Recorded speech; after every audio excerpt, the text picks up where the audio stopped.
चिन्तासन्तानहन्तारो यत्पादाम्बुजरेणवः स्वीयानां तान्निजाचार्यान् प्रणमामि मुहुर्मुहुः।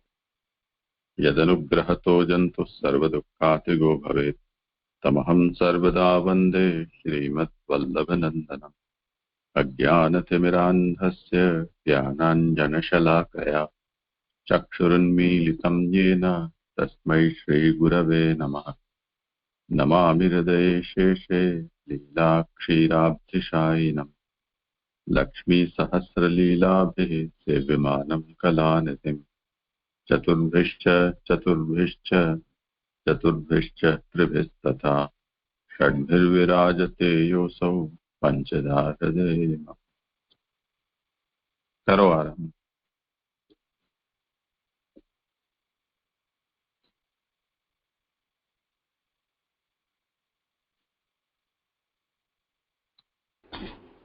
हाँ, दंडवत प्रणाम जी।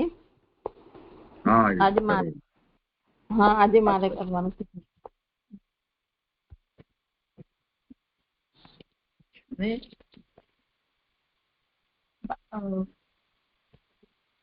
शास्त्रार्थ आनंदमय हरिनी आनंद रूप लीला, स्कंद 1 अधिकार लीला, स्कंद 2 साधन लीला, 10 विध लीला युक्त हरिनी कथाનું સર્વાંગી શ્રવણ કરવું, તેમાં હરિની કથાનું શ્રવણ મૈત્રેયજી વિદુરજીને કરાવી રહ્યા છે. તેમાં પ્રથમ લીલા સર્ગલીલા સ્કંદ 3 માં અધ્યાય 33 છે. એમાં પ્રકરણ 1 થી 4 અધ્યાયમાં અધિકાર, પ્રકરણ 2 5 થી 6 અધ્યાયમાં ગુણાતીત પ્રકરણ, પ્રકરણ 3 7 થી 9 સગુણ પ્રકરણ, પ્રકરણ 4 10 થી 11 કાળ પ્રકરણ, પ્રકરણ 5 12 થી 19 જીવ પ્રકરણ. તેમાં 14 થી 19 અધ્યાયમાં મતાંતર ભાષાથી હિરણાક્ષના વધની કથા કહેવામાં આવેલી છે. તેમાં 17મા અધ્યાયમાં હિરણાક્ષની ઉત્પત્તિની વાત આવી. હવે 18મા અધ્યાયમાં હિરણાક્ષની સ્થિતિની વાત છે અને ભગવાનની ઈચ્છા હિરણાક્ષ સાથે કાયા, વાણી અને મનથી યુદ્ધ કરવાની છે. તેમાં 18મા અધ્યાયમાં વાણીથી યુદ્ધનું નિરૂપણ છે. તેમાં આરંભમાં પહેલા શ્લોકમાં ભગવાન અને હિરણાક્ષને યુદ્ધ કરવા માટે સંબંધ થાય છે. શ્લોક છે જે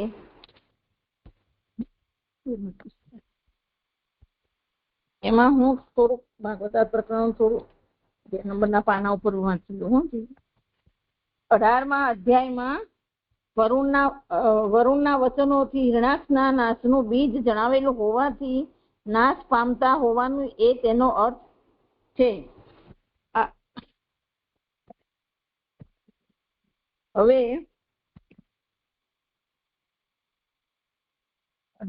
અધ્યાય 18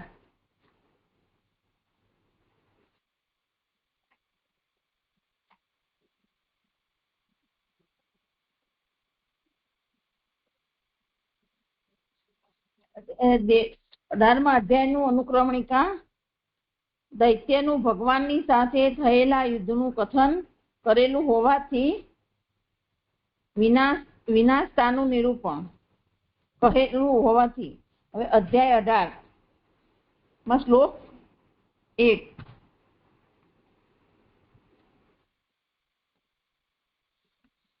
ત્યારે જે હું 1 થી 10 શ્લોકનું પારાયણ પહેલા કરી લઉં છું, પછી 11મો લઉં. એટલું બધું કરવાની જરૂર નથી, કેમ કે વિષય તો આપણે જોઈ ગયા છીએ. હા, તમે આનંદથી કરો આગળ. હા, હવે શ્લોક 11. ભૂમિને મૂકી દો એમ અધર્મ કરનાર તરીકે અમને કહ્યા, તેનો પણ ઉત્તર કહીએ છીએ. જેમ ત્રીજા શ્લોકમાં કીધું ને કે ભૂમિને મૂકી દો, એ અહીંયા આગળ બતાવી રહ્યા છો એ પ્રમાણે હવે શ્લોક બોલું છું. એતે વયમ ન્યાસહરા રસૌકસામ ગત હિયો ગદયા દ્રાવિતાસ્તે તિષ્ઠામ હેત અથાપી કથંચી જાજૌ થેયમ ક્વ યામો બલિનોત્પાદ્ય વૈરમ. હવે શ્લોકાર્થ. રસાતલના વાસીઓની થાપણને હરનારા, લજ્જા તજેલા, તારી ગદાએ નસાડેલા, અમે આ છીએ, છતાં પણ કેટલાક સમય સુધી સંગ્રામમાં ઊભા છીએ. રહેવું જોઈએ. બલવાન સાથે વૈર ઉત્પન્ન કરી ક્યાં જઈએ? હવે સુબોધજીને, જે તમારા સંબંધવાળી થાપણને એટલે ભૂમિને હરનારા તે અમે આ છીએ. પોતાનું સ્વરૂપ દેખાડી ચોરપણું દૂર કરી આ વચનથી પ્રભુપણું સ્થાપન કરેલું છે, પણ ચોર હોવાપણું જ કહેલું નથી. એટલે અહીંયા પ્રભુ એમ કહી રહ્યા છે કે તારી જે તું જે વિચારી રહેશું તારી ભૂમિ અમે હરનારા છીએ, તારી થાપણ અને જે બ્રહ્માજીએ આપીએ એ અમે તું એમ માનું છું તો હા અમે એ જ છીએ એવું પ્રભુ કહી રહ્યા છે, પણ અમે ચોર નથી. એટલું પ્રભુ એમનું સાબિત કરવા માંગે છે.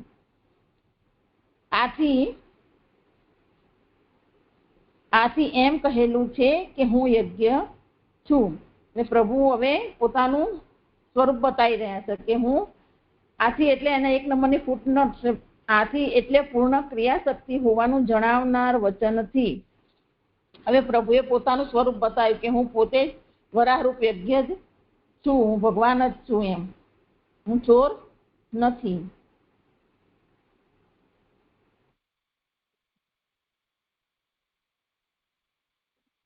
આનો અર્થ એવો નથી કે પોતે ચોર હોય યોગ્ય લાગે તેમ કરો એમ જણાવેલ છે. આક્ષેપવાળા વચન પ્રમાણે પણ થાપણ હરવાનું સાચું હોવાથી અમે આ છીએ એમ કહેવું એ દોષનો અંગીકાર કરવાના અર્થવાળું હોય, કારણ કે એ હિરણાક્ષની નિંદા નથી. હિરણાક્ષે પોતે જ પ્રભુ ઉપર આરોપ લગાવ્યો છે કે તમે ભૂમિને હરનારા છો, તો પ્રભુ એમ પોતે જ કહી રહ્યા છે કે હા અમે તે જ છીએ, અને તે કીધું એ સાચી જ વાત છે, અમે એ જ છીએ. એટલે તો હિરણાક્ષ પ્રભુ પર દોષ લગાવો છે, એમાં એની કઈ નિંદા નથી. જેમની રીહ જતી રહેલી છે એમ શ્લોક 7માં કહ્યું, તેના સંબંધમાં લજ્જા તજેલા એમ કહે છે. જે શ્લોક 7મો વાંચી લો. હા વાંચી લો. પણ શ્લોક 7 જે કહ્યું તેમાં, જેમ હાથી પાછળ મગર દોડે તેમ જલમાંથી નીકળતા તેમની પાછળ હિરણ્ય કેશ દોડ્યો. કરાલ દાઢવાળા અને અસમીના અવાજવાળા તેણે કહ્યું કે જેમની રીહ જતી રહેલી છે તેવા અસત પુરુષોને તો શું નિંદ્ય છે. શ્લોક પાછો 11.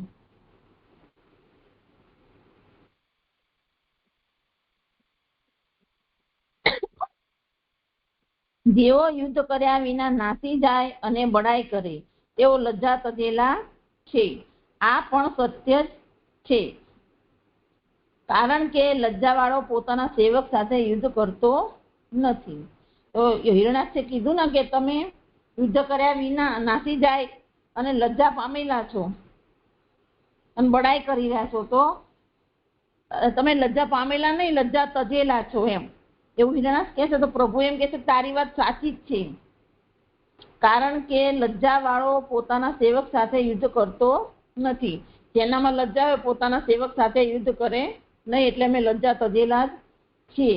અથવા ગતા એટલે લજ્જા પ્રાપ્ત કરેલી છે, હિ લજ્જા જેમણે તેવા અમે છીએ. જેને લજ્જા પાછી પ્રાપ્ત કરી છે, પાછી પ્રાપ્ત કરી છે એવા અમે છીએ. ભલે તેવો નિર્ણય થયેલો, કારણ કે 3 ખરેખર શોભા પ્રાપ્ત કરેલા છે. જે આ નહીં ખબર હો મને. સ્થલે તેવો નિર્ણય થયેલો છે. અંદરથી અડચણ કરનાર હોવા છતાં પોતાના સેવકના સંબંધમાં જ અડચણ કરનાર પદાર્થનો સંપૂર્ણ ત્યાગ કરવો તે લજ્જા તજેલા હોવાપણું છે. એટલે અડચણ કરેલા એટલે લજ્જા, અંદરથી લજ્જા અડચણ કરનાર હોવા છતાં પોતાના સેવક એટલે સેવકના ઉદ્ધાર માટેના સંબંધમાં જ અડચણ કરનાર સંપૂર્ણ પદાર્થનો ત્યાગ કરવા તે લજ્જા તજેલા હોવાપણું છે. સારી ગદાએ નશા એટલે જે આય નહીં ખબર મને, સંપૂર્ણ પદાર્થ અડચણ કરનાર પદાર્થનો સંપૂર્ણ ત્યાગ કરવો તે લજ્જા તજેલા હોવાપણું છે એ પણ મને નથી ખબર. યુદ્ધ ન કરતા ત્યાંથી જતા રહેવું એ નાસી જવું જ છે, કારણ કે જનાવરો લાકડી જોઈને નાસી જાય છે, તેથી નાસી જવું એ લજ્જા રહિત હોવા પણ કહ્યું તે યોગ્ય જ છે. તો હિરણ્યાક્ષને પ્રભુ કહી રહ્યા છે, તું જે મારા ઉપર આરોપ લગાઈ રહેશું એ યોગ્ય જ છે, ત્યારે તમે ફરીથી મારા વચનો કહો જ કેમ, નાસી કેમ જતા નથી એવી શંકા થાય, તેથી ઉત્તરાર્થ કહેલો છે. તો હિરણ્યાક્ષ એવું બોલે કે ભાઈ તેથી તમે મારા જ વચનો કેમ કહી રહ્યા છો, નાસી કેમ નથી જતા, એવી કોઈને શંકા થાય. તો આગળ ઉત્તરાર્ધમાં કહી રહ્યા છે કે છતાં પણ અમારી પોતાની હલકાઈ હોવા છતાં પણ સરસાઈ થશે એવી માન્યતાથી આજવ સંગ્રામમાં કેટલા સમય સુધી ઊભા છીએ.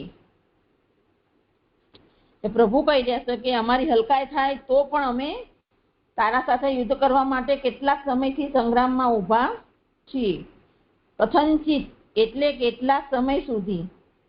તે હિરણ્યાક્ષ જાણતો હતો કે ભગવાન તો સંગ્રામમાં બહિર્મુખોની સામે ઊભા નહીં રહે, છતાં પણ ભક્તોની ગ્લાની દૂર થાય તે માટે કેટલાક સમય સુધી ઊભા છીએ એવો અર્થ છે. તો હિરણ્યાક્ષ જાણી ગયો તો પ્રભુનો ઓળખી ગયો તો કે પ્રભુ કોઈ દિવસ બહિર્મુખીઓ હોય એમની સામે ઊભા ના રહે, હું તો હવે બહિર્મુખ થયો છું, તે છતાંય પ્રભુ ઊભા છે આટલા સમયથી, તો એ ભક્તોના ઉદ્ધાર માટે જ ઊભા હશે એવું એનો વિચાર આવ્યો છે હિરણ્યાક્ષનો. એની ગ્લાની દૂર થાય તે માટે જ કેટલાક સમય એની એવી ગ્લાની દૂર થાય કે પ્રભુ બહિર્મુખોની સામે ઊભા ના રહે, પણ પ્રભુ ઊભા જ છે તો ભક્તો માટે જ ઊભા છે એવી એની ગ્લાની દૂર થાય, તેથી કેટલાક સમય સુધી ઊભા છે એવો અર્થ છે. વળી બલવાન સાથે વેર ઉત્પન્ન કરીને ક્યાં જઈએ, જવાનું સ્થાન ન હોવાથી પણ ઊભા છીએ એવો અર્થ છે, કારણ કે નાસી જઈએ તો બલવાન શોધીને પણ મારે, તેથી પરાજય ચોક્કસ હોવાથી યુદ્ધ કરીએ છીએ, તેથી કેટલાક સમય સુધી ઊભા છીએ એવું છલવાળું વચન છે. આમાં આખા શ્લોકમાં પ્રભુ હિરણ્યાક્ષના મદ ચડાઈ રહ્યા છે, એને ઉશ્કેરાઈ રહ્યા છે કે તું યુદ્ધ મારી સાથે યુદ્ધ જ કર. એટલા માટે હા પણ ભૂમિ લઈ જઈને અમે મૂકી દેવાની આજ્ઞા ન માનીને વૈર ઉત્પન્ન કરેલું છે. તો પ્રભુ કહે છે કે તારી આજ્ઞા નહીં માની અમે અને ભૂમિ લઈ ગયા, એટલે તારી સાથે અમે વેર જ ઉત્પન્ન કર્યું છે. જેથી આ શ્લોક સંપૂર્ણ થયો.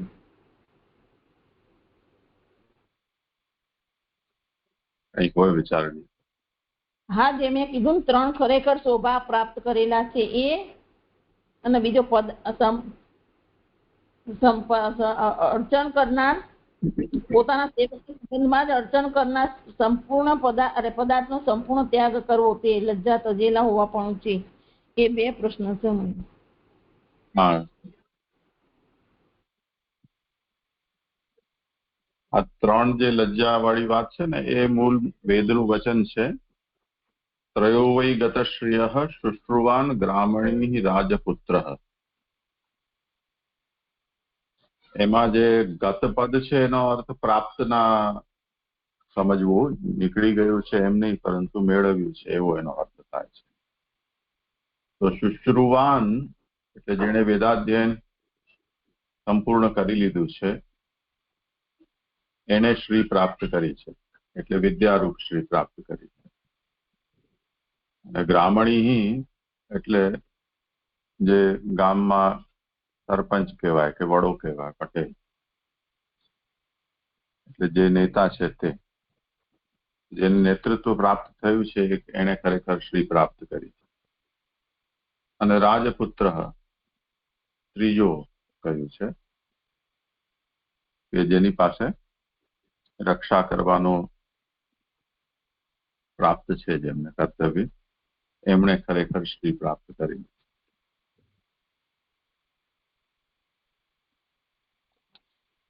આ બીજું કે હા, એ કરો વિચાર કેવું હોય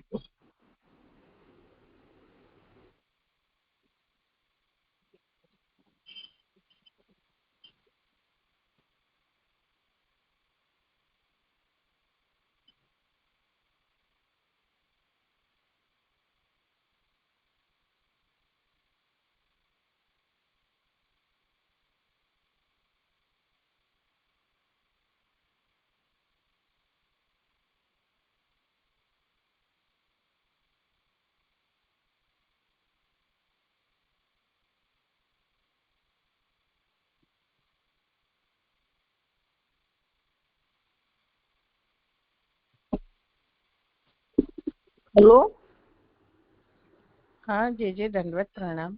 આપે જે આ 3 ખરેખર શોભા પ્રાપ્ત કરેલા છે, શ્રુતિ વાક્યમાં જે 3 કીધું કે જેણે વેદાભ્યાસ કરેલો છે, સરપંચ અને રાજપુત્ર, તો અહીંયા આ શ્રુતિનું અહીંયા કનેક્ટ કેવી રીતે કરવું એ નહીં સમજાયું છે. જે આ શ્રુતિનું અહીંયા જે કહેવામાં આવ્યું છે, પ્રભુ કહી રહ્યા છે કે પ્રાપ્ત કરેલી છે લજ્જા જેમણે તેવા અમે છીએ.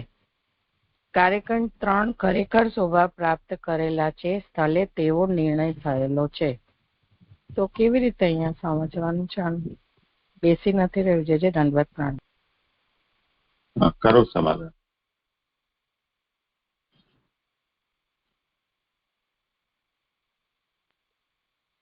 આ તો મને નહીં ફાવે, શ્રુતિ વચન છે એટલે હું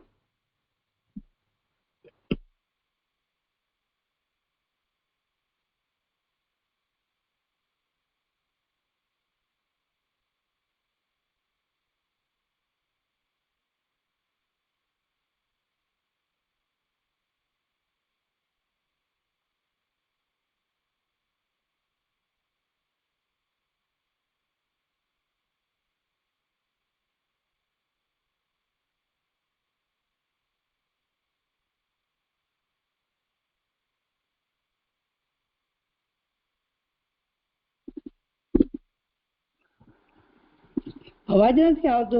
પ્રણામ. દંડવત પ્રણામ. આવે છે આજે અવાજ બધાને? હમણાં અવાજ બોલું આવે? છું. સંભળાય છે માસી તમને મારું? હા હા, સંભળાયું હવે. હા, તારું સંભળાયું. જે ન સંભળાયું કશું બોલ્યા હતી? ના, હમણાં નતા બોલ્યા કઈ. ભલે. એટલે હમણાં જે આ પૂર્ણિમાએ પૂછ્યું ને એ પ્રશ્નના મને એવો જવાબ સમજાય છે કે જે 7મા શ્લોકમાં કહ્યું કે જેમની રી જતી રહી છે, રી એટલે શોભા જતી રહી છે, તો એવું 7મા શ્લોકમાં જે એમનું નિંદા કરી હિરણ્યાક્ષે, તો અહીંયા ભગવાન કહે છે કે હા, સાચી વાત છે. એ જે વાત અહીંયા આવ્યું ને કે જેઓ યુદ્ધ કર્યા વિના નાસી જાય અને બડાઈ કરે તેઓ લજ્જા તજેલા છે, આ પણ સત્ય જ છે. એટલે એની શોભા જ નથી રહી કાંઈ, જે આવી રીતે ભાગી જાય. કારણ કે લજ્જાવાળો પોતાના સેવક સાથે યુદ્ધ કરતો નથી. એટલે જો એવું સામર્થ્ય કે શોભા હોય નહીં એની, તો એ યુદ્ધ ન કરી શકે. એની માટે હમણાં જે આ શ્રુતિ વચન જે કહ્યું ને કે આવા જે 3 લોકો હોય, એટલે આ શ્રુતિ વચનમાં એવો નિર્ણય થયેલો જ છે કે આ 3 લોકોને જો આવી રીતે વેદાધ્યયન કર્યું, સરપંચ થયું, રક્ષાને, એને શોભા મેળવેલી જ છે. એટલે અહીંયા એવી રીતે થયું કે ઇનડાયરેક્ટલી ભગવાન કહે છે કે તમને એવું લાગે છે કે અમારી શોભા જતી રહી છે, તો એ સાચી જ છે. હવે અત્યારે બોલતી વખતે મને યાદ હતું, પણ હવે હું કનેક્ટ નથી કરી શકતી, ક્ષમાજી છે. નહીં, અહીંયા આગળ આ વિષયનું નિરૂપણ કર્યું ને કે જે લજ્જાશીલ છે એ પોતાના સેવક સાથે યુદ્ધ કરતો નથી. એટલે આચાર્ય ચરણ અહીંયા બંને રીતે એના અર્થ કરી રહ્યા છે. લજ્જા એટલે શ્રી જેણે પ્રાપ્ત કરી છે તેવું, અને લજ્જા જેણે છોડેલી છે તેવું. તો બંને રીતે ભગવાન અહીંયા એને સંકેત કરવા માંગે છે કે તું અમારો સેવક છો, તો તે સ્થિતિમાં તારી સાથે યુદ્ધ અમે કેમ કરીએ? તો અમે લજ્જાવાળા છીએ. તો આ લજ્જાવાળા છીએ એ અર્થ ગત શબ્દનો પ્રાપ્ત અર્થથી થયો. એટલે અમે પ્રાપ્ત કરેલી છે લજ્જા, એવા છે. કેમ કે યદી હું તારી સાથે સ્વામી તરીકે યુદ્ધ કરીશ તો તારો નાશ તો નિશ્ચિત છે.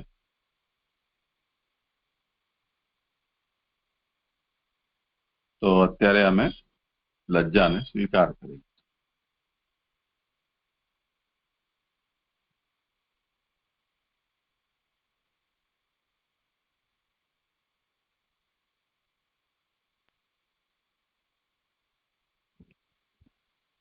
હવે જે સંપૂર્ણ પદાર્થનો સંપૂર્ણ ત્યાગ કરવો તે એ જ આવી ગયું, આની અંદર જ આવી ગયું જે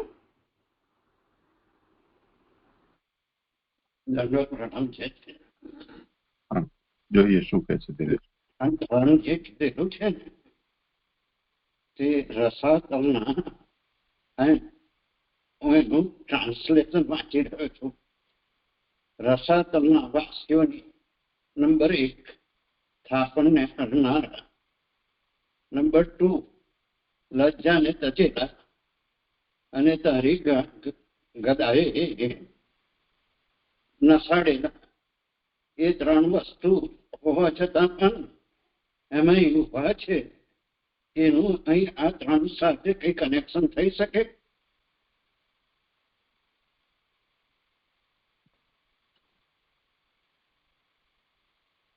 કઈક એમાં પણ છેલ્લે પાછળ એવું છે, શોભા પ્રાપ્ત કરેલા અમે ઉભા છીએ, અમે અહીં છે. નહીં, આ જે વચન છે એમાં ગતશ્રી શબ્દમાં ગત શબ્દ નો અર્થ પ્રાપ્તિ થાય છે. કેવલ એટલા અંશ માટે જ આ વચન અહીંયા ટાંકેલું છે. 3 સાથે આનો કોઈ સંબંધ લેવાની આવશ્યકતા નથી.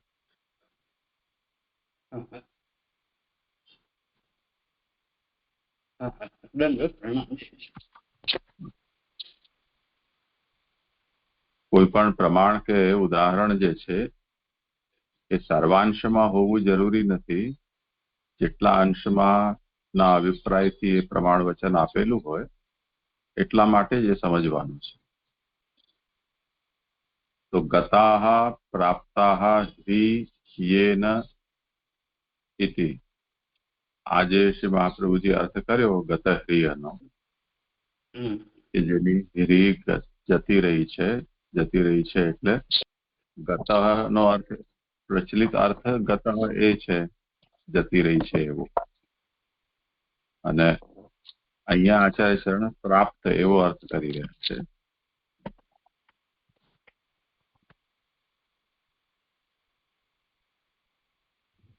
એટલે મૂળમાં શ્રીનો ગતશ્રીનો અર્થ પ્રાપ્તશ્રી એવું કેમ થઈ શકે? મહાપ્રભુજી કહી રહ્યા છે કે જેમ આ શ્રુતિ વચનમાં ત્રયો વૈ ગતશ્રિયઃ શુશ્રુવાન બ્રાહ્મણી હિ રાજપુત્ર, આમાં ગતશ્રી કહેલું છે એ પ્રાપ્તશ્રી એ અર્થમાં કહેલું છે. એવી રીતે જો આ વચનમાં હિરણ્યાક્ષ એમ કહી રહ્યો છે કે તમે નિર્લજ્જ છો, તો એનો અર્થ અહીંયા ગતનો પ્રાપ્તશ્રી એવો અર્થ પણ થઈ શકે છે. તો એ ભલે નિંદાના અર્થમાં પ્રસિદ્ધ જે એનો વચનનો અર્થ છે એ ગતશ્રી એટલે નિર્લજ્જતા પ્રકટ કરી રહ્યા છો એવો થતો હોય, પરંતુ ભગવાન એમ કહે છે કે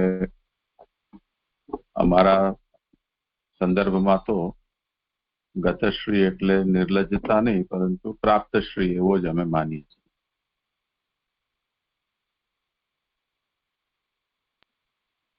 જી સરસ થયું. એટલે આમાં સમજાવું, મૂળ શ્લોકમાં તજેલા કરેલું છે, લજ્જા તજેલા ગતહી કરીને, અને અહીંયા મહાપ્રભુજી ગતઃ પ્રાપ્ત કરેલી છે, ઓપોઝિટ કરીને એનું શ્રુતિ વચનથી પુરવાર કરે. જી દંડવત પ્રણામ. હા, સરસ થયું. હા, કરવા તો પછી હવે લજ્જા રૂપી કઈ કાર્ય કરશે જ નહીં, એટલે એને લજ્જા જેવું કશું છે જ નહીં એવું સરસ થયું નહીં. કે જો એને વિદ્યા વેદાધ્યન કર્યું છે, હવે એનામાં નેતૃત્વ પણ છે અને રાજપુત્ર છે.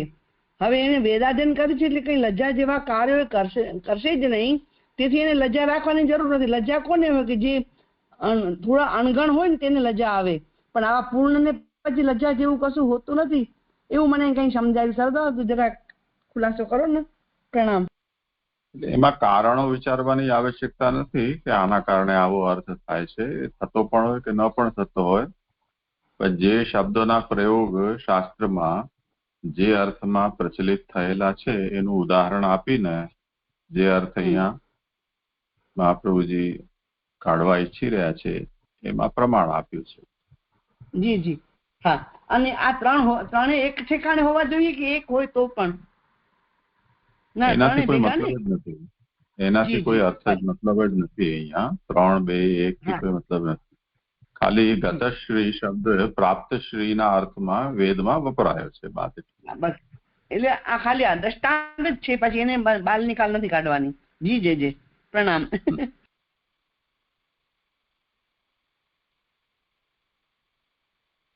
મૂળમાં આ વચન પૂરું આપેલું જ નથી, કેવલ ત્રયો વૈ ગતશ્રીય એટલું જ આપેલું છે. પણ તમે પ્રશ્ન કર્યો એટલે પછી મેં આ ખુલાસો કર્યો કે આ વચન આટલો છે અને આમાં અર્થમાં વપરાય. હા સરસ થયું. હા સરસ. પ્રણામ.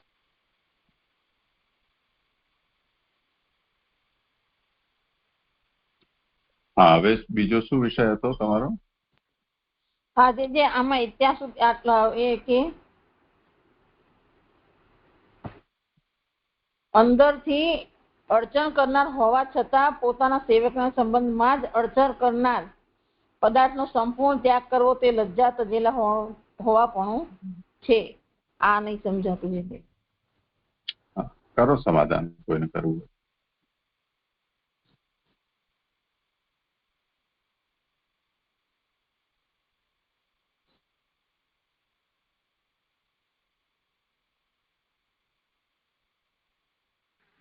લજ્જા વાળો હોય તો સેવક સાથે કાર્ય ન કરે. અમે તો લજ્જા વગરના છીએ, એટલે ત્યાંથી ઉઠીને છીએ લજ્જાથી. તો અમે તો સેવક છીએ, તું સેવક છે ને અમે સ્વામી છીએ, તે છતાં યુદ્ધ કરીએ છીએ, એવું કઈ ભગવાન કે છે.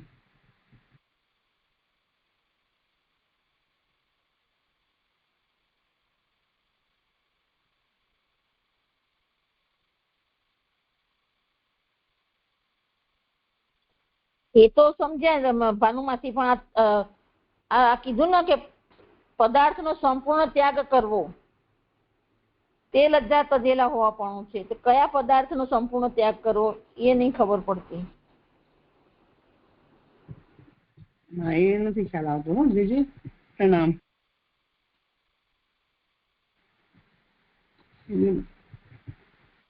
નંદેશ કઈ કહે છે?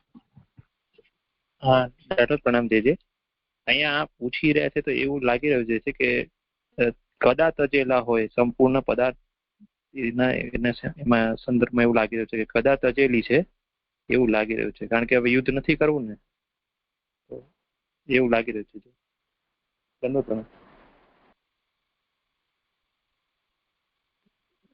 જે દંડવત પ્રણામ. અહીંયા પદાર્થનો સંપૂર્ણ ત્યાગ કરવો તો ભૂમિ માટે કહી રહ્યા છે,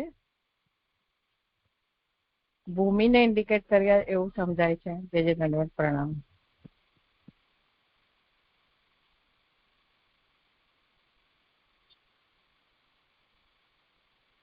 એને શરૂઆતથી જુઓ ને, એતે વયમ ન્યાસહરા રસૌકસામ ગતઃ ગદયા દ્રાવિતાસ્તે. રસૌકસામ એટલે રસાતલમાં જે વસનારા છે એ લોકોની ન્યાસહરા, એમની જે થાપણ કે ધરોહર છે એમને જે એમણે ચોરી લીધી છે, અને એવી રીતે જે ગત સ્ત્રીઓ જેમણે લજ્જાનો ત્યાગ કરી દીધો છે, અને ગદયા દ્રાવિત, તે ગદયા દ્રાવિતા, તારી ગદાના ભયથી જે ભાગી ગયા છે, આવું અહીંયા કહેવામાં આવ્યું છે. તો જે રસાતલવાસીઓ દૈત્યો, એમની સંપત્તિ જેમણે ચોરી લીધી છે એ લજ્જા છોડી અને જે ગદાના ભયથી ભાગી ગયા છે, તો એવું જે એણે કહ્યું છે એના સામે આ આજ્ઞા કરી રહ્યા છે કે આ સાચી વાત છે કે અમે એવા છીએ. એટલે રસાતલવાસીઓ છે એમની ધરોહર, એમની સંપત્તિને અમે ચોરી ગયા છીએ.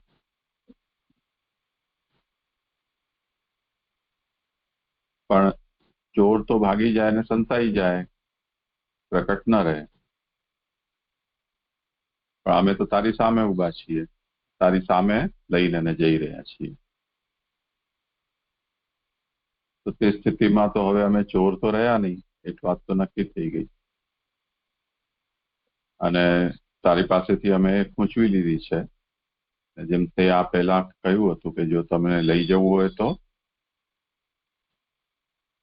ક્ષત્રિયની જેમ લઈને ન જાઓ, એટલે પરાસ્ત કરીને લઈને જાઓ. હવે એ ચેલેન્જ અમે તમને આપી દીધી છે.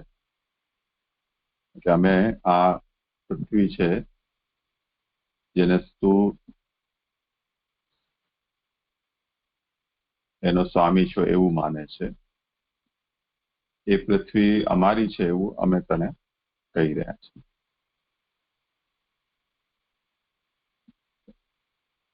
તો એ દૃષ્ટિથી અને આ જે પૃથ્વી છે, કેમ કે બ્રહ્માના મનમાં પણ એ હતું કે यदि પૃથ્વી નહીં રહે તો યજ્ઞ ક્યાં સંપન્ન થશે, એટલા માટે તો પૃથ્વીની આવશ્યકતા હતી. તેથી યજ્ઞ પુરુષ રૂપ હું પ્રકટ થયો છું અને યજ્ઞ ભૂમિના માટે જ હું આને લઈ જઈ રહ્યો છું.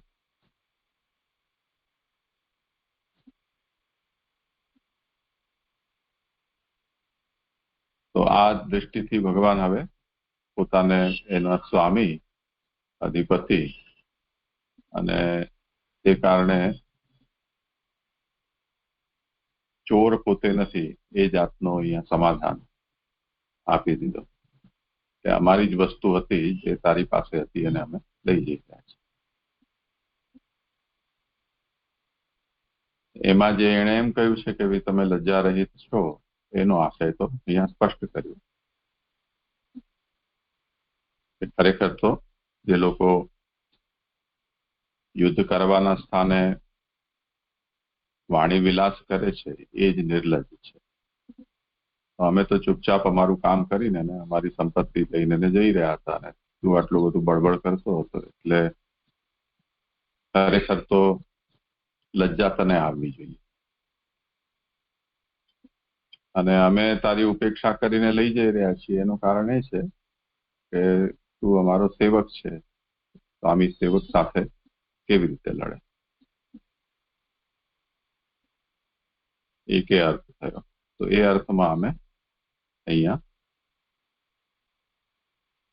આ ગતશ્રી થયા. અને બીજો અર્થ ગતનો પ્રાપ્ત કર્યો કે જેમણે લજ્જા પ્રાપ્ત કરી છે.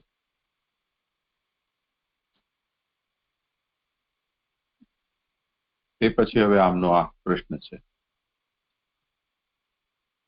કે અંતઃ બાધ હેતાવપી સ્વકીય એવ બાધ હેતુ પદાર્થ પરિત્યાગો ગતહ્રીત્વમ. જે બાધના હેતુ છે એ બે પ્રકારના હોય છે, આંતર અને બાહ્ય.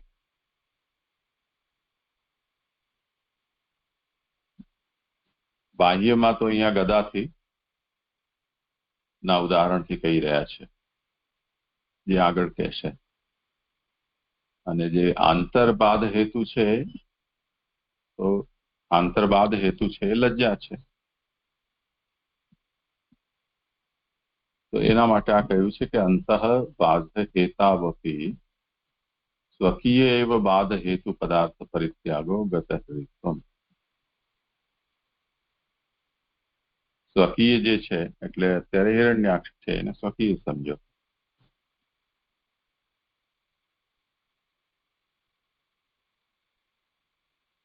સ્વકીય એવ બાધ હેતુ પદાર્થ પરિત્યાગો ગતહ્રીત્વમ. ના, અમારા અંદર તો લજ્જા છે, પરંતુ સેવક સાથે યુદ્ધ કરવું કેવી રીતે?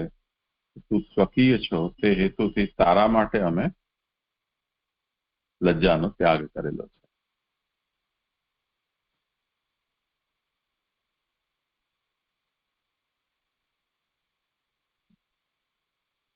સમજાયું? જી જી જી. કરું 12મો શ્લોક? હા, બસ. શ્લોક આજે જે બોર્ડમાં હતું સમજાતું નતું. સરસ, બહુ સરસ થયું. સરસ. કેટલી આડી આવડી વાત છે, નથી બેસતી નથી. પ્રણામ દેજી. શ્લોક 12 એની ઉત્થાનિકા. ભગવાને એમ કહ્યું ત્યારે તે હિરણાક્ષની બુદ્ધિમાં ભગવાનની હલકાઈ આવશે, તો તે યુદ્ધ કર્યા વિના જ જતો રહેશે એવી શંકા થવાથી નીચેનો શ્લોક કહે છે.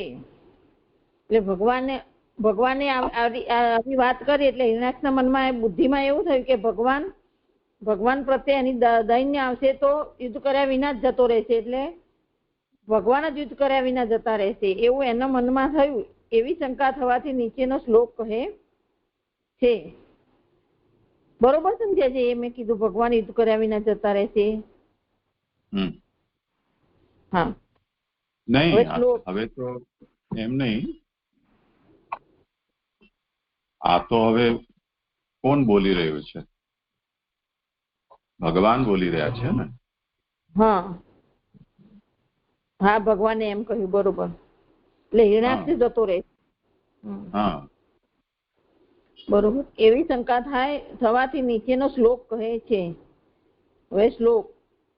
ત્વમ પદ્રથાનામ ક્લિયુથ પાઅધિપો ઘટસ્વ નો અસ્વત્ય ય આસ્વનુહ સંસ્થાપ્ય અસ્મા પ્રમૃજા અશ્રુસ્ત્વકાનામ યહ સ્વામ પ્રતિજ્ઞામ ના અતિ પીપત્ય સભ્ય. હવે અર્થ. તું ખરેખર પાયદળ અને રથોના સમૂહોના પાલન કરનારાઓનો અધિપતિ છે. અમારી સાથે અકલ્યાણ માટે વિચાર કર્યા વિના તરત યુદ્ધ કર અને અમારું સંસ્થાપન કરી તારા સંબંધીઓનું આંસુ લૂછ. જે પોતાની પ્રતિજ્ઞા સારી રીતે પૂર્ણ કરતો નથી તે અસભ્ય છે. હવે સુબોધજીની. પાયદળ અને રથોના સમૂહોના જે પાલન કરનારાઓ છે તેઓનો પણ તું ખરેખર અધિપતિ છે, અથવા જેઓના પગરૂપ રથો તેઓના પાલન કરનારાઓનો તું અધિપતિ છે. આથી એમ કહેલું છે કે તેઓ સુખપૂર્વક રથ ચલાવવાની શક્તિ વાળા છે. તો આમાં પ્રભુ એમ કહી રહ્યા છે હિરણાક્ષને કે તું પાયદળ અને રથોના સમૂહનો તું પોતે જ અધિપતિ છું એમ, પણ અથવા જેઓના પગરૂપ રથો તેઓના પાલન કરનારો તું જ પોતે જ અધિપતિ છું. આથી એમ કહેલું છે તેઓને સુખ થાય, સુખપૂર્વક રથ ચલાવવાની શક્તિ વાળા છે તેઓના પણ યુદ્ધપા સેનાપતિઓનો તું અધિપતિ છે, એવા પણ લોકોનો તું અધિપતિ છે. તેથી તારે એકલા યુદ્ધ ન કરવું પણ બધાએ ભેગા થઈને આવવું એમ ભગવાને પોતાની તો આગળ પહોંચી ને.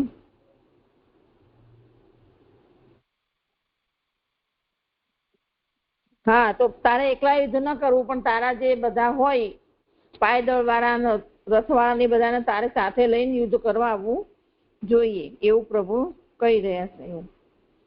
એની એવી સરસાઈ કરી રહ્યા છે પ્રભુ, એનો પાનો ચડાઈ રહ્યા છે એ રીતનો મદ.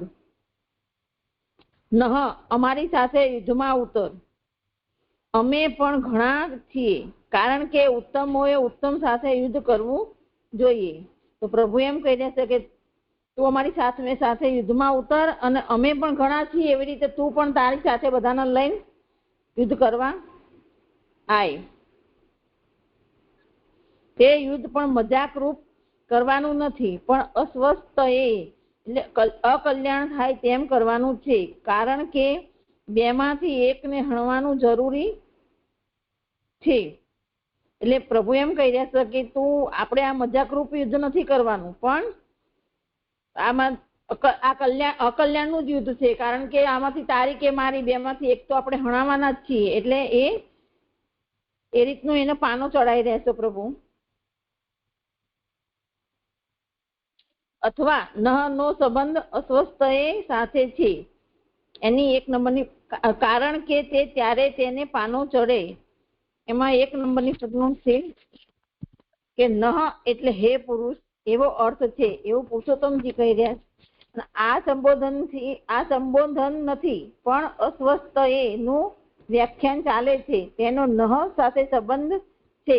અમારું અકલ્યાણ થાય તે માટે તે યુદ્ધમાં ઉતર એવો અર્થ થાય. તેથી હિરણાક્ષને પાનો ચડે અને તે યુદ્ધ કર્યા વિના જતો ન રહે આવો અર્થ જણાય છે. ઉલટું વચન થતા છલ વાળું વચન થાય છે. બંને પ્રકારે અમને હાનિ જ થવાની, કારણ કે નમાલા ઉપર વિજય થાય અને સેવક હણાય. તેથી જ ભગવાને સેવક હણાય. એમાં 2 નંબરની ફૂટનોટ છે. અને પ્રભુ એ કહી રહ્યા છે એમ કે પ્રભુ ઉલટું વચન બોલીને એના પાનો ચડાઈ રહ્યા છે કે બંને પ્રકારે અમને જ હાનિ થવાની છે. પ્રભુ એમ કહી રહ્યા છે બંને પ્રકારે અમને જ નુકસાન છે એમ, કારણ કે નમાલા ઉપર વિજય થાય અને સેવક હણાય. તો નમાલા એટલે તું અમારાથી નમાલો જ છું, મનમાં તો પ્રભુએ વિચારી જ લીધું છે. એના તારે તોય અમે અમારી હાનિ છે અને તું અમારો સેવક છું, તો હારીશ તો પણ અમારી હાનિ છે. એના 2 નંબરની ફૂટનોટ છે કે યુદ્ધમાં હિરણ્યાક્ષનો જય થાય તો ભગવાનની હાનિ થવાનું સ્પષ્ટ જ છે. ભગવાનનો જય થાય તો પણ નમાલા અસુર ઉપર વિજય પ્રાપ્ત કરવો અને તે સેવકને હણવો એ હાનિ છે, એવો અર્થ છે. તેથી જ મારી તથા દેવોની સાથે યુદ્ધ કર એમ ભગવાન કહે છે. મારી સાથે યુદ્ધ કર એમ કહેતા નથી. જે આમાં મને એમ છે કે પ્રભુ તો યુદ્ધ તો પોતે જ કરી રહ્યા છે, તો અમારી અને દેવોની સાથે યુદ્ધ કર એ મને નથી સમજાતું. થોડું જે ફૂટનોટમાં પછી કરાવજો. છે ને ન નો અર્થ થાય અસ્માકમ, અમારી સાથે. હા, મારી સાથે એમ ન કહીને અમારી સાથે એમ શા માટે કહી રહ્યા છે? બહુવચનનો પ્રયોગ.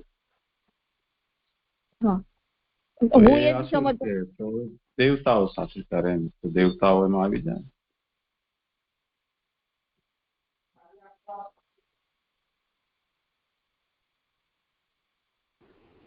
હા હાજી. હા, તેથી જ ભગવાને અમારું એમ કહેલું છે, ભલે ગમે તેમ હો, વિચાર કર્યા વિના તરત યુદ્ધ કર, કોઈ પણ અંશનો વિચાર ન કર. એટલે વિચાર અથવા જેમાં વિઘ્ન ન હોય તે વિઘ્ન રહિત એવો અર્થ છે. તેથી એટલે ભગવાન એમ કહે છે કે ભલે ગમે તે થાય પણ કોઈ પણ વિચાર કર્યા વિના તરત જ યુદ્ધ કર, કોઈ પણ અંશનો વિચાર ના કરીશ, તું કોઈ પણ જાતનો વિચાર ના કરીશ એમ. એટલે વિચાર અથવા જેમાં વિઘ્ન ન હોય તે વિઘ્ન રહિત એવો અર્થ છે. તો વિઘ્નનો કે વિઘ્ન થયાનો કે વિઘ્નનો કોઈનો વિચાર કર્યા વિના તું યુદ્ધ કર.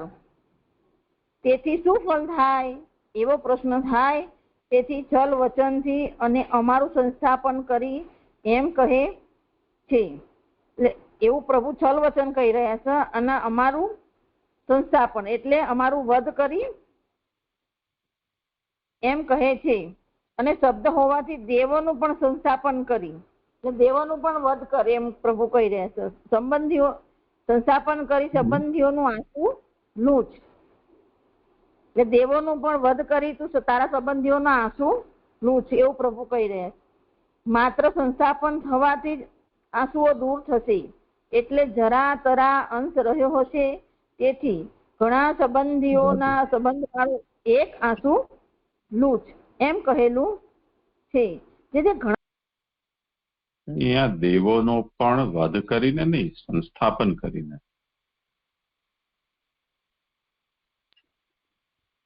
જે સંસ્થાપન એટલે વધ કરવું એવું નહીં. જી હા.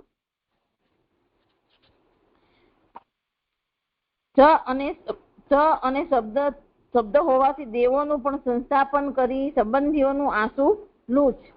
માત્ર સંસ્થાપન થવાથી જ આંસુઓ દૂર થશે, એટલે જરા તરા અંશ રહ્યો હશે. તેથી ઘણા સંબંધીઓના સંબંધ વાળું એક આંસુ લૂછ એમ કહેલું છે. જે ઘણા સંબંધીઓના સંબંધ વાળું એક આંસુ લૂછ એ થોડુંક સમજવાનું રહેશે. આ પછી સમજાવજો, હું આટલું કરીશ. યુદ્ધ કરવાના વિચાર પ્રમાણે ઘણા ઉપર ઉપકાર થશે, પરંતુ હલકાને મારવાથી પોતાના મનમાં હલકાઈ થશે. યુદ્ધમાં બીજો પણ ગુણ છે એમ જે પોતાની પ્રતિજ્ઞા શબ્દોથી કહે છે. એટલે અહીંયા આગળ પ્રભુ એમ કહી રહ્યા છે કે યુદ્ધ કરવાના વિચાર પ્રમાણે ઘણા ઉપર ઉપકાર થશે. હિરણાક્ષને એવી રીતે પાનો ચડાઈ રહ્યા છે, તું યુદ્ધ કરીશ તો તારા ઘણા સંબંધીઓનો ઉપકાર તારી ઉપર થશે, પરંતુ હલકાને મારવાથી પોતાના મનમાં હલકાઈ થશે. એટલે હું હલકો એમ પ્રભુ એને કહી રહેશે, એટલે તારા મનમાં હલકાઈ થશે. યુદ્ધમાં બીજો પણ ગુણ છે, એમ જે પોતાની પ્રતિજ્ઞા શબ્દોથી કહે છે, જે પોતાની પ્રતિજ્ઞા સારી રીતે ન પીપળતી પૂર્ણ કરતો નથી તે અસભ્ય છે. જે પોતાની પ્રતિજ્ઞા નું પાલન નહીં કરી રહ્યો એ અસભ્ય જ છે, એવું પ્રભુ અહીં એને પાનો ચડાવી રહ્યા છે. તેથી આ યુદ્ધના વિચાર પ્રમાણે પ્રતિજ્ઞા પૂર્ણ થવાથી, સભ્યપણું પ્રાપ્ત થતું હોવાથી અને ઘણા ઉપર ઉપકાર થતો હોવાથી સર્વ સંજોગોમાં યુદ્ધ કરવું યોગ્ય છે, એવો અર્થ છે. આ શ્લોકમાં પ્રભુ વાણી દ્વારા યુદ્ધ કર્યું એવું મને સમજાય છે. આ સમજ કે જરાતરા અંશ રહ્યો છે, તેથી ઘણા સંબંધીઓના સંબંધ વાળું એક આંસુલું જ એમ કહેલું છે. હા, કોઈને કરવું હોય સમાજ.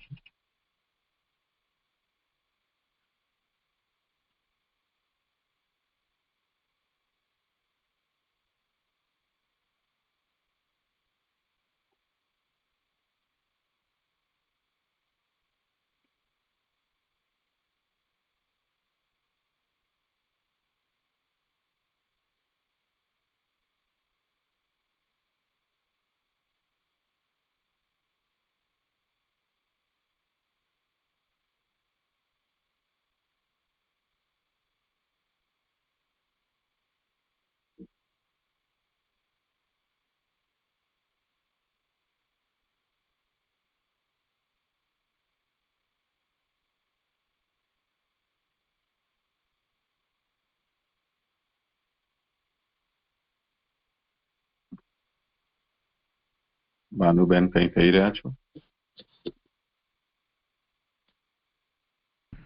ના, જે નથી સમજાતું મને. આપ કહો. ઓર કોઈને કઈ કહેવું હોય?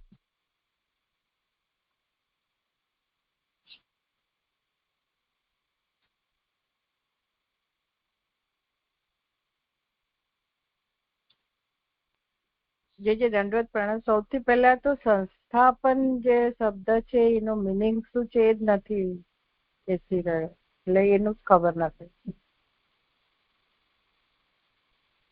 નહીં, આમણે ધ્યાન અપાવ્યું, મને પણ એવું લાગ્યું કે અહીંયા સંસ્થાપનનો અર્થ એ જ છે, પરંતુ કેમ કે વક્રોક્તિમાં આ ચાલી રહ્યું છે ને, એટલે વક્રોક્તિથી ભગવાન આ શ્લોકમાં હિરણ્યાક્ષને ઉત્સાહ વધારી રહ્યા છે. તો વધારવા માટે તો ભગવાનના પ્રકટ શબ્દના અર્થો તો એ જાતના છે કે અમારો વધ કર, કે દેવતાઓનો વધ કર. સંસ્થાપનથી એવો અર્થ, પ્રકટ અર્થ છે. અને જે વક્રોક્તિ હોવાને કારણે નિગૂઢ અર્થ એ છે કે અમને સ્વામી તરીકે સ્થાપિત કર, અથવા વિજેતા તરીકે અમને અમારું સંસ્થાપન કર. તો હવે તે સ્થિતિમાં જે સંબંધીઓ છે કે બંધુઓ છે, એમના જે શોકાશ્રુ છે એને તો લૂં જ. તો એનો અર્થ એ થશે કે જે ભક્તોના સમાજમાંથી તારું અહીંયા ભૂમિ ઉપર પતન થયું છે, એમનું દુઃખ છે એ તું દૂર કર. કેમ કે જયારે અમારાથી વધ થઈને અને મૂળ સ્થાન પ્રાપ્ત થશે તો એ લોકોના ભીતર રહેલી જે શોક છે એ દૂર થઈ જશે.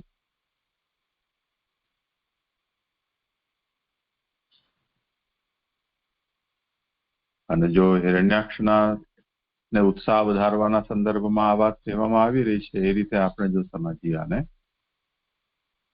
તો સંસ્થાપિત આત્માન પ્રમદજાશુ સ્વકાનામ, એનો અર્થ એ થશે કે અમને પરાસ્ત કરીને તું તારા જે સ્વકીયો છે એમના આંસુને લૂછ. અહીંયા અષ્ટરૂ પદ જે છે અશ્રુ અશ્રુણી અશ્રુણી એ રીતે બહુવચનમાં અશ્રુણી થાય એની જગ્યાએ અશ્રુ એકવચનનો પ્રયોગ શા માટે કર્યો છે? તો એનો બે અર્થ હોઈ શકે. એક તો એ છે કે સ્વકાનામ એટલે સ્વજનો, તો સ્વજનો નો આંસુ,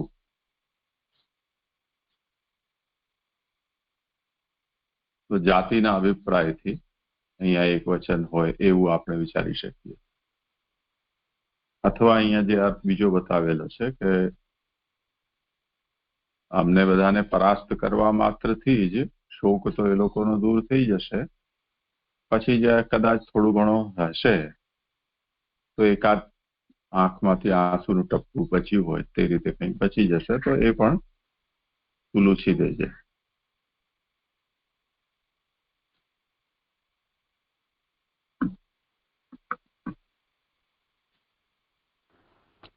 જી જી સરસ થયું અને મારા શ્લોક પણ પૂરા થયા.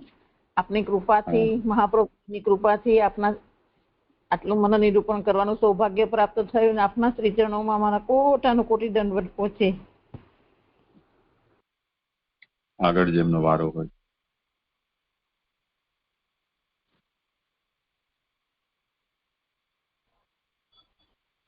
દંડવત પ્રણામ જીજી.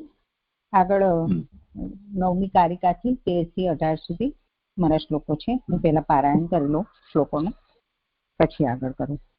અવાજ આવે છે જીજી મારો? ભગવાને મૈત્રેય વાચ, ભગવાને તિરસ્કાર કરેલા અને ક્રોધથી ઘણા ઠગાયેલા તેણે રમાડતા ઉત્તમ સર્પની પેઠે ઉગ્ર ક્રોધ ધારણ કર્યો. શ્લોક 14મો. સહન ન કરતા ક્રોધથી ખડભડેલી ઇન્દ્રિયો વાળા દૈત્યે શ્વાસ મૂકતા તરત પાસે આવી હરિ ઉપર ગદાથી પ્રહાર કર્યો. શ્લોક 15મો.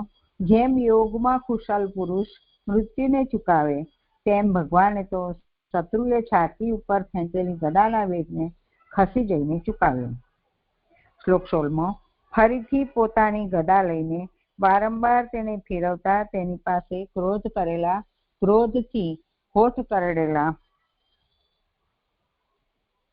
હરિ દોડી આવ્યા. શ્લોક 17મો. અને પછી પ્રભુએ શત્રુને જમણી ભ્રમર ઉપર ગદાથી પ્રહાર કર્યો, પરંતુ ભલા તે કુશલ પુરુષે તેને ગદાથી પ્રહાર કર્યો. શ્લોક 18માં. એ પ્રમાણે હર્યક્ષ અને હરિ પોતે જય પ્રાપ્ત કરવાની ઈચ્છાથી ઘણા જુસ્સામાં આવી મોટી ગદાઓથી એકબીજાને પ્રહાર કરતા હતા. હવે આગળ કારિકા 19મી લઉં છું. પરસ્પર વાણીનું યુદ્ધ કહ્યું, એટલે કે 3 શ્લોકોથી પરસ્પર વાણીનું યુદ્ધ કહ્યું. પછી કાયાથી યુદ્ધ થયું એમ નીચેના શ્લોકથી આરંભી 6 શ્લોકોથી કહે છે. દ્વાભ્યામ યુદ્ધમ તુ દૈત્યસ્ય આરંભો યુદ્ધમેવ ચ પ્રતિકારશ્ચ યુદ્ધમ ચ દ્વયમ ભગવતઃ પુનઃ મિશ્ર યુદ્ધમ તતઃ સ્થૂલમ ઉપસંહાર એવ ચ.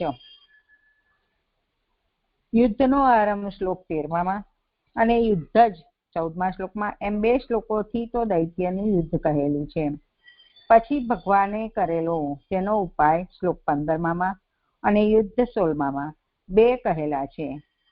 એટલે કે ઉપાય 15માં અને યુદ્ધ 16માં કહેલા છે. પછી ભેગું સ્થૂળ યુદ્ધ 17માં અને ઉપસંહાર 18માં કહેલા છે. તે પૈકી આરંભમાં હિરણ્યાક્ષનું યુદ્ધ 2 શ્લોકોથી કહે છે. યુદ્ધમાં ક્રોધ મુખ્ય સાધન છે તે પહેલા નીચેના શ્લોકથી કહે છે. મૈત્રેય વાચ. સો અધિક્ષિપ્તો ભગવતા પ્રલબ્ધશ્ચ રૂષા વૃષમ આજહારોલ્બણમ ક્રોધમ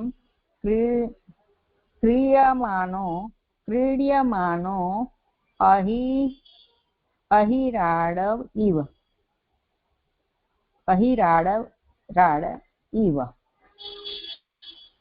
શ્લોકાર્થ. ભગવાને તિરસ્કાર કરેલા અને ક્રોધથી ઘણા ઠગાયેલા તેણે રમાડતા ઉત્તમ સર્પની પેઠે ઉગ્ર ક્રોધ ધારણ કર્યો. સુબોધિનીજી. ભગવાને તિરસ્કાર કરેલા વિશેષણથી ક્રોધ ધારણ કરવાનું કારણ કહેલું છે. એટલે ભગવાને હિરણ્યાક્ષનો તિરસ્કાર કર્યો એ વિશેષણથી ક્રોધ એટલે હિરણ્યાક્ષને ક્રોધ થયો. એમ તે ક્રોધ તો ભક્તને અથવા નમાલાને ન થાય. એટલે જે ક્રોધ હિરણ્યાક્ષને થયો છે તો ભગવાન એમ કહી રહ્યા છે કે ભક્તને કે નમાલાને ન થાય, તેથી તેણે એમ કહેલું છે. તે દૈત્ય હતો અને ઘણો બલવાન હતો. તે સમયે ભગવાને પોતાનો સ્વભાવ પ્રગટ કર્યો. હિરણ્યાક્ષ દૈત્ય હતો અને બલવાન પણ હતો. એ સમયે ભગવાને પોતાનો સ્વભાવ હિરણ્યાક્ષ સામે પ્રગટ કર્યો. એમ ભગવાને શબ્દથી કહેલું છે. એમાં એક, ગ્રામસિંહોને શબ્દથી તિરસ્કાર કરેલો. 2, અમે આ રહ્યા વગેરે શબ્દોથી પ્રલબ્ધ એટલે કે ઠગવાના વચનોથી ઠગાયેલો હતો. ચ એટલે કે અને શબ્દથી યુદ્ધ કરવા માટે આહ્વાન કરેલો જણાવેલ છે. 3, તેમાં પણ ક્રોધથી તેને ઠગેલો, પણ હિત કરનાર ઉપદેશથી ઠગેલો નહીં. તેથી 3 દોષો થયેલા હોવાથી તેને ત્રિદોષ રૂપ ઘણો ક્રોધ થયો એમ ઉત્તરાર્ધથી કહેલ છે. એટલે અહીંયા 11મા શ્લોકમાં જે ગ્રામસિંહોને શબ્દથી તિરસ્કાર કરેલો કહ્યું, ગ્રામસિંહોને શબ્દથી 10માં કહેલું, અને અમે આ રહ્યા વગેરે શબ્દથી એ શ્લોક 11માં કહ્યું, અને 13મા શ્લોકમાં તેમાં પણ ક્રોધથી તને ઠગેલો એમ પણ એ શ્લોક 12માં તેમાં પણ ક્રોધથી તને ઠગેલો એ 12મા શ્લોકમાં પણ હિત કરનાર ઉપદેશથી ઠગેલો નહીં. એમ ત્રણ શ્લોકના અહીંયા વચનો કનેક્ટ થાય છે. આજ આગળ આજ હાર એટલે કે કોઈ સ્થળે ક્રોધ રાખેલ હોય તેની પેઠે ત્યાંથી લઈ આવ્યો એવો અર્થ છે. આધારનો અર્થ એવો કર્યો કે કોઈ સ્થળે ક્રોધ રાખ્યો હોય તેની પેઠે ત્યાંથી લઈ આવ્યા. એમ ઉગ્ર એટલે કે દુઃખમાં અંત આવે તેવો. કુદરતી ક્રોધવાળાનો સાધન કરતા દુઃખમાં જ અંત આવે તેમાં શું કહેવું? એટલે અહીંયા પ્રશ્ન કરી રહ્યા છે કે કુદરતી ક્રોધવાળો હોય એટલે કે હિરણ્યાક્ષ તો ક્રોધવાળો છે અને એ સાધન કરે અને એમાં દુઃખમાં જ અંત આવે એમાં તો કહેવું શું? એમ એ વિષયનું દ્રષ્ટાંત રમાડતા ઉત્તમ સર્પની પેઠે શબ્દથી કહેલું છે. જેમ અહિરાળ એટલે કે કાલ્ય અથવા બીજો ઉત્તમ સર્પ. અહીંયા સર્પના દ્રષ્ટાંતથી એમ સમજાવી રહ્યા છે કે જેમ આપણે સર્પને છંછેડીએ તો એને વધારે ક્રોધ આવે, એવી રીતે અહીંયા ભગવાન સામે ક્રોધ આવી રહ્યો છે હિરણ્યાક્ષને, એ અહીંયા સમજાય છે જે અહીંયા શ્લોક સંપન્ન થયો. ખરું? આગળ કોઈને પ્રશ્ન ના હોય તો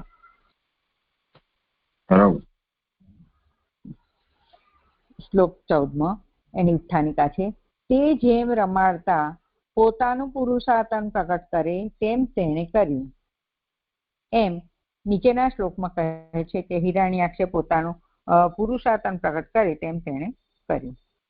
સૃજન્નમર્ષિતઃ શ્વાસમ મન્યુ પ્રચલિતેન્દ્રિયઃ આસાધ્ય તરસા દૈત્યો ગદયાભ્ય હનત હરિમ. સહન ન કરતા ક્રોધથી ખડભડેલી ઇન્દ્રિયો વાળા દૈત્યે શ્વાસ મુકતા તરત પાસે આવી હરિ ઉપર ગદાથી પ્રહાર કર્યો. સુબોધિનીજી, ઘણો એટલે કે જરાય સહન ન કરતા શ્વાસ મુકતા ગદાથી પ્રહાર કર્યો એવો વાક્યનો સંબંધ છે.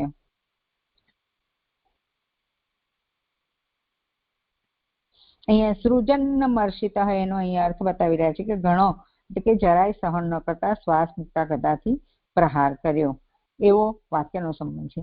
દેહની અંદર રહેલા ક્રોધથી શ્વાસ ઉત્પન્ન થયો. એટલે દેહની અંદર જે ક્રોધ હતો હિરણ્યાક્ષને એમાં શ્વાસ ઉત્પન્ન થયો. બહાર રહેલા મનની શબ્દથી ઓળખાતા ક્રોધથી તો ઘણો ખળભળાટ કરતી છે ઇન્દ્રિયો જેની તેવો તે થયો. એટલે કે એની ઇન્દ્રિયો કેવી થઈ? ખળભળાટ કરે એવી થઈ. એટલે એ હિરણ્યાક્ષની એટલે એ ઓળખાતા ક્રોધથી તો એ ઘણો ખળભળાટ કરતી છે ઇન્દ્રિયો જેની તેવો તે એટલે કે હિરણ્યાક્ષ થયો. એવી રીતે તે ક્રોધથી છવાયો એમ કહેલું છે. એટલે હિરણ્યાક્ષ ક્રોધથી છવાયો, તેથી જ તરત પાસે આવી ભગવાનની સમીપ આવી પ્રહાર કર્યો. એટલે હિરણ્યાક્ષે ભગવાનની સમીપ આવી અને યુદ્ધ શરૂ કર્યું. ભગવાન સાથે યુદ્ધ કરવું અયોગ્ય છે એવી શંકા થાય, એટલે કે ભગવાનની સામે યુદ્ધ કરવું તો અયોગ્ય છે. તેથી દૈત્ય શબ્દથી તેની જાતિ દર્શાવે છે. મોટો પુરુષ તો પછી જ પ્રહાર કરે છે, પહેલા કરતો નથી. એટલે ભગવાન પછી જ પ્રહાર કરે છે, પહેલા કરતા નથી. તેથી ભગવાનની સરસાઈ કહેવા તેણે પ્રથમ પ્રહાર કર્યો. એટલે કે ભગવાનની સરસાઈ જણાવવા માટે હિરણ્યાક્ષે પ્રથમ પ્રહાર કર્યો. એમ ગદાથી પ્રહાર કર્યો શબ્દથી કહેલું છે. સિંહને અથવા દુઃખ દૂર કરનારને પ્રહાર કરવામાં આવે તો તે પોતાનું જ અનિષ્ટ કરનાર થાય છે, એમ સૂચવવા હરિ એમ કહેલું છે. એ પ્રમાણે પ્રહાર કર્યા સુધીનું તેનું યુદ્ધ કહ્યું. આ ગદાથી પ્રહાર કર્યાનું ભગવાનનું યુદ્ધ કહ્યું. જે અહીંયા 14મો શ્લોક સંપૂર્ણ થયો.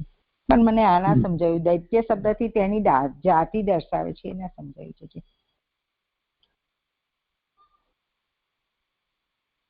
એમાં શું નથી સમજાતું? દૈત્ય તો છે ને, દિતિનો પુત્ર છે તો દૈત્ય છે, એની જાતિ. જી ચુકાઈ ગયું છે. હા, પ્રણામ શરદ. આ ઉપરના શ્લોકમાં જે કહ્યા ને ત્રિદોષ, તો જે મનુષ્યમાં ત્રિદોષ નો અતિરેક થઈ જાય, સામે અવસ્થા છોડી દે 3 દોષો, તો મૃત્યુ નક્કી છે. તેમ એને અહીં ત્રિદોષ થયો છે. આ ક્રોધ રૂપી ત્રિદોષ છે, એ એને મૃત્યુમાં લઈ જશે એવું કઈ અહીં સમજાય છે. શરદ, બરોબર છે? ભગવાન નહીં મારે, પણ ત્રિદોષ વડે જ મરશે. આ ક્રોધ વધતો જાય છે ને ક્રોધ થી જે એનું થશે મૃત્યુ. જેમ ત્રિદોષ નો અતિરેક થાય તો માણસનું મૃત્યુ થાય છે, એવી રીતે અહીં સમજાશે. પ્રણામ શરદ. ચાલો તમારે અહીંયા તો ક્રોધ જ બતાવી રહ્યા છે. હજી તો યુદ્ધ ચાલુ જ થયું છે, પણ હજી મૃત્યુનું તો હજી આગળ આવશે જ. મને લઈ જશે આ ક્રોધ છે. કહું છું ગીતા કે આ ક્રોધ છે તે જ મૃત્યુ કરાવશે ને. અતિરેક થઈ ગયો છે અહીં. હવે એને આ 3 દોષો વડે અહીં ક્રોધનો અતિરેક થઈ ગયો છે, તો મૃત્યુ સુધી પહોંચાડી જશે આ ત્રિદોષ એને. એવું મને અહીં કઈ સમજાય છે, તો હું કહું છું સ્પષ્ટ કરે કરો દાવા. પ્રણામ કરો. જે આપ કરો, હવે મને તો આટલું જ સમજાય છે. હા, અહીંયા તો ક્રોધનો જ પ્રાકટ્ય બતાવી રહ્યા છે, કેમ કે ઉત્થાનિકામાં પણ આ જ વાત આવી કે યુદ્ધે ક્રોધો મુખ્ય સામગ્રી. આ પ્રથમ સામગ્રી છે ક્રોધ છે. ત્રિદોષ થતા અહીંયા એને ક્રોધ ઉત્પન્ન થયો. દોષત્રય થયા એનાથી મહાક્રોધ ઉત્પન્ન થયો. આ 3 દોષોથી મહાક્રોધ થયો. હાજી છે. બીજું કઈ ના, બસ અહીંયા તો એ જ વિષય લાગે. કરો આગળ જઈએ. હા, શ્લોક 15માં નીચેના શ્લોકથી આરંભી 2 શ્લોકોથી ભગવાને કરેલું યુદ્ધ કહે છે. ભગવાન અસ્તુ ગદાવેગમ વિસૃષ્ટમ રિપુણો રશિ અવંચયંતી રશ્ચિનો યોગારૂઢૈવાંતકમ. જેમ યોગમાં કુશળ પુરુષ મૃત્યુને ચૂકાવે, તેમ ભગવાને તો શત્રુએ છાતી ઉપર ફેંકેલી ગદાના વેગને ખસી જઈને ચૂકાવ્યો. સુબોધિનીજી, તું એટલે કે તો શબ્દથી એમ કહેલું છે કે, એટલે કે મૂળમાં ભગવાન તું એમ કહ્યું છે ને, કે તો શબ્દથી એમ કહેલું છે કે ભગવાને તેની પેઠે ક્રોધ ન કર્યો. એટલે હિરણ્યાક્ષની જેમ ભગવાને ક્રોધ ન કર્યો, પરંતુ શાંત જ રહીને તેનો ઉપાય કર્યો. ઉપાય કરવાની ભગવાનની શક્તિ પોતાના શબ્દથી કહેલી છે. એમાં 1 નંબરની ફૂટનોટ છે કે પોતાના, એટલે પોતાના શબ્દ છે, એટલે કે ભગવાન શબ્દથી ભગવાનની શક્તિ કહેલી છે. 1, ગદા ન ચૂકાવી શકાય તેવા વેગવાળી હોય છે, કારણ કે તેનાથી સમીપમાં રહીને પ્રહાર થાય છે. 2, તે પણ ઉત્તમ પ્રકારે છાતી ઉપર છોડેલી. અને 3, તે પણ શત્રુએ. એટલે અહીંયા 3 ન ચૂકવવાના 3 કારણો કહ્યા. છતાં પણ ભગવાને ચૂકવ્યો એમ ચૂકવ્યો શબ્દથી કહેલું છે. એટલે કે છતાં પણ ભગવાને એને હિરણ્યાક્ષને ચૂકવ્યો એમ ચૂકવ્યો શબ્દથી કહેલું છે. કેવી રીતે ચૂકવ્યો એવી શંકા થાય, તેથી ખસી જઈને શબ્દથી ચૂકવવાનો પ્રકાર કહેલો છે. એટલે કે ભગવાન ત્યાંથી હિરણ્યાક્ષે ગદાના પ્રહાર કર્યા તો ભગવાન ત્યાંથી ખસી ગયા. ઘણા વેગથી ભગવાન ખસી ગયા. સમીપમાં થતો પ્રહાર માત્ર ખસી જવાથી કેમ ચૂકવાય? એટલે કે પ્રહાર તો સામેથી કરી રહ્યા છે હિરણ્યાક્ષ, તો સમીપમાં આવ્યો તો પ્રહાર માત્ર થી કેમ ખસી જવાય કે કેમ ચૂકવાય એવો પ્રશ્ન થાય. તો કે છે તેથી યોગમાં કુશલ મૃત્યુને ચૂકવે તેમ એમ કહેલું છે. કારણ કે યોગ પ્રાણને વશ કરવાનું સાધન છે અને મૃત્યુ પ્રાણને હરનારું છે એમ કહેલું છે. કારણ કે યોગ પ્રાણને વશ કરવાનું સાધન છે. એટલે કે જે સમયે ગદાનો પ્રહાર કર્યો હિરણ્યાક્ષે તે સમયે મૃત્યુને ચૂકવે તેમ એમ કહેલું છે. અને યોગ તો પ્રાણને વશ કરવાનું સાધન છે અને મૃત્યુ પ્રાણને હરનારું છે. તે યોગમાં કુશલ પુરુષ યોગથી પ્રાણનો લય કરે છે, ત્યારે મૃત્યુ શોધવા છતાં પ્રાણને પ્રાપ્ત કરતું નથી. એટલે કે મૃત્યુ શોધવા જાય તો પણ એ પ્રાણને પ્રાપ્ત કરતું નથી. એ પ્રમાણે ભગવાને શત્રુની સમક્ષ પોતાના સ્વરૂપને લીન કર્યું. એટલે કે હિરણ્યાક્ષની સામે ભગવાને પોતાના સ્વરૂપને લીન કર્યું. તેટલા સમયમાં જ તિરોહિત થયા. એટલે સમય માટે ભગવાન ત્યાંથી તિરોહિત થયા. તેથી પ્રહાર જ્યાં કરેલ તે સ્થાનમાં અંતર્ધાન થવાથી ગદાનો વેગ ચૂકવાયો એવો અર્થ છે. એટલે કે જ્યારે ગદાનો પ્રહાર કર્યો હિરણ્યાક્ષે તેટલા જ સમય માટે ભગવાન ત્યાંથી અંતર્ધાન થઈ ગયા અને ગદાનો વેગ ચૂકવાયો એવો અર્થ છે. જેથી અહીંયા 15મો શ્લોક સંપન્ન થયો. પણ આ યોગમાં કુશલ એમ કહ્યું ને તો એ થોડુંક નથી સમજાયું. મૃત્યુને ચૂકવે તેમ એ થોડુંક સમજવું છે. જે ત્યાં કહ્યું ને કે યોગની અંદર પ્રાણને વશ કરવામાં આવે છે અને મૃત્યુ પ્રાણને હરવાનું નામ છે. જયારે યોગમાં કુશલ હોય મૃત્યુ પ્રાણ શોધવા આવે પણ યોગીએ પ્રાણને વશ કરી લીધેલા હોય તો એને ન શોધી શકે. જી જી જી કરો ભલે. હા. શ્લોક 16 એવી રીતે ધ્રુવજીએ જેમ પ્રાણને વશ કર્યા હતા તો મૃત્યુના માથા ઉપર પગ દઈને પધાર્યા. તો એવી રીતે અહીં સમજાશે સરદામાં ધ્રુવજી જયારે પધાર્યા ત્યારે મૃત્યુ પ્રાણને વશ કરી લીધા છે. તેથી મૃત્યુના માથા ઉપર પગ દઈને પધાર્યા વિમાનમાં. એવું આવે છે ને તે યોગીનું એ યોગી ના હતા જે હોય તે ભક્તિ યોગ હોય, પણ યોગમાં આવું થાય કે એ મૃત્યુ એમને ઉપરી ન થઈ જાય, એ મૃત્યુના ઉપરી થઈ જાય એવું કઈ સમજાય છે. જરા સ્પષ્ટતા થાય ને એટલે પૂછ્યું. પ્રણામ. અહીંયા તો સ્પષ્ટ કહેલું છે કે પ્રાણને વશ કરેલા હોય એટલે મૃત્યુ પ્રાણને ન શોધી શકે. એવી રીતે ગદા જે છે એના પ્રહારને ભગવાને ચૂક્યું. તો ધ્રુવજી પધાર્યા એવી રીતે નહીં મને તો નથી આવતો ખ્યાલ. હા ધ્રુવજી મૃત્યુને ઉપર પગ દઈને પધાર્યા વિમાનમાં. તો એ રીતે મને કઈ ખ્યાલ આવ્યો તો મને એને પૂછી લઉં તો સ્પષ્ટ આગળ પાછળ જોવું હોય તો. હા તો આ તો યોગીઓ જેમ પ્રાણને વશ કરી લે છે તો મૃત્યુ એમની પાસે આવી શકતું નથી. તો પ્રાણ જયારે વશ નથી થતા ત્યાં સુધી મરણ છે એવું સમજાશે? નહીં, અહીંયા લખેલું જ છે ને કે યદા મૃત્યુ પ્રાણમ અન્વેષયન અપી ન પ્રાપ્નોતિ. તો એનો અર્થ શું થયો? યોગીએ જ્યારે પ્રાણને લીન કરી લે છે ત્યારે ગોતવા છતાં પણ મૃત્યુ પ્રાણને ગોતી નથી શકતી, એટલી જ તો વાત છે. જી જી હા જી પ્રણામ. 16મા શ્લોકની ઉત્થાનિકા. એવી રીતે પહેલા કરેલ પ્રહારનો ઉપાય કરીને ભગવાન શાંત રહેવા છતાં તેણે ફરી પ્રહાર કરવાની પ્રવૃત્તિ કરી. પછી ભગવાને તેના ઉપર પ્રહાર કર્યો એમ નીચેના શ્લોકમાં કહે છે. પુનર્ગદામ સ્વામ આદાય ભ્રામયંતમ તીક્ષ્ણશઃ અભ્યધાવદ હરિઃ ક્રુદ્ધઃ સંરંભાદ્રષ્ટચ્છેદઃ. ફરીથી પોતાની ગદા લઈને વારંવાર તેને ફેરવતા તેની પાસે ક્રોધ કરેલા ક્રોધથી હોઠ કરડેલા હરિ દોડી આવ્યા. સુબોધિનીજી, પોતાની એટલે કે મુરવાઘાસથી બાંધેલી ગદા વારંવાર ફેરવતા એમ દ્રઢ વેરનું સાધન જણાવવા કહેલું છે.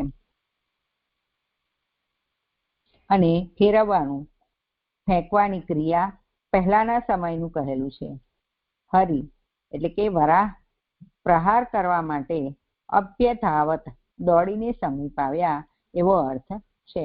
એટલે ફેરવવાનું એટલે કે ફેંકવાનું ક્રિયા પહેલાના સમયનું કહેલું છે. એટલે કે ગદાને તો ફેરવવામાં આવે તો જ એ પહેલી ફેરવવામાં આવે ને પછી જ ક્રિયા થાય ફેંકવાની. એવી રીતે અહીંયા સમજાય છે કે ફેંકવાની ક્રિયા પહેલાના સમયનું કહેલું છે.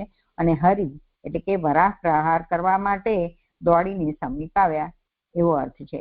તેનો એટલે કે હિરણ્યાક્ષનો પહેલાનો પ્રયાસ વ્યર્થ થવાથી ક્રોધના જુસ્સાથી કરડેલો છે.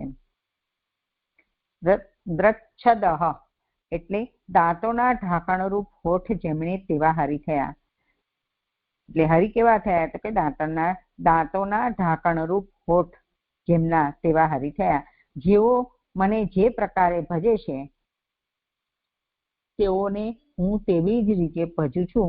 એ 4:11 ગીતાજીના વચન છે. એ માટે એમ કર્યું એવો ભાવ છે. એટલે કે ભગવાને જેવી રીતે હિરણ્યાક્ષે ભગવાન સામે યુદ્ધ કરવા આવ્યો હતો એવી જ રીતે ભગવાને પણ એની સામે યુદ્ધ એટલે કે ગદા ફેંકવાની ક્રિયા કરી.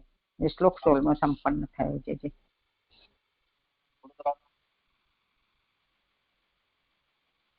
કરું આગળ. શ્લોક 17 પછી ભગવાને શું કર્યું એ જાણવાની ઈચ્છા થાય તેથી નીચેનો શ્લોક કહે છે. 1 મિનિટ. હા ભલે ભલે. જે મને લાગે છે અહીંયા 16મા શ્લોકની સુબોધિની જ્યાં કહ્યું ને પોતાની મુરવા ઘાસથી બાંધેલી ગદા વારંવાર ફેરવતા એ પહેલાના સમયનું કહ્યું છે. તો મને એવું લાગે છે કે આ 17મા અધ્યાયમાં 26મો શ્લોક મેં જ કરેલો ને એટલે મને યાદ આવ્યું. પેજ નંબર 123 પર છે. તો એનું અનુસંધાન અહીંયા કહ્યું છે, પહેલાના સમયનું કહ્યું છે. તો એવું જ કે કારણ કે શ્લોકમાં તો એવું કઈ આવ્યું નથી. શ્લોકાર્થ જોઈએ તો કે ફરીથી પોતાની ગદા લઈને વારંવાર તેને ફેરવતા તેની પાસે ક્રોધ કરેલા ક્રોધથી હોઠ પડેલા હરિ દોડી આવ્યા. આ જે ગદા છે મુરવા ઘાસથી બાંધેલી વારંવાર ફેરવતા પ્રહાર કર્યા. તો આ 17મા અધ્યાયના 26મા શ્લોકથી અનુસંધાન હશે. પહેલાના સમયથી મને એવું જણાયું એટલે પૂછ્યું. ના એમ નહીં. ભ્રામયંતમ અભ્યધાવત એમાં 2 ક્રિયા છે ને. એક તો દોડ્યા અને બીજું ફેરવતા. તો દોડવાનું અને ફેરવવાનું આ 2 ક્રિયામાં ફેરવવાની જે ક્રિયા છે એ પહેલેથી ચાલી આવી રહી.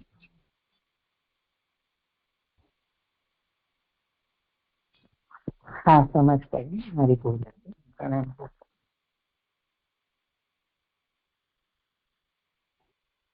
ખરું આગળ જઈએ.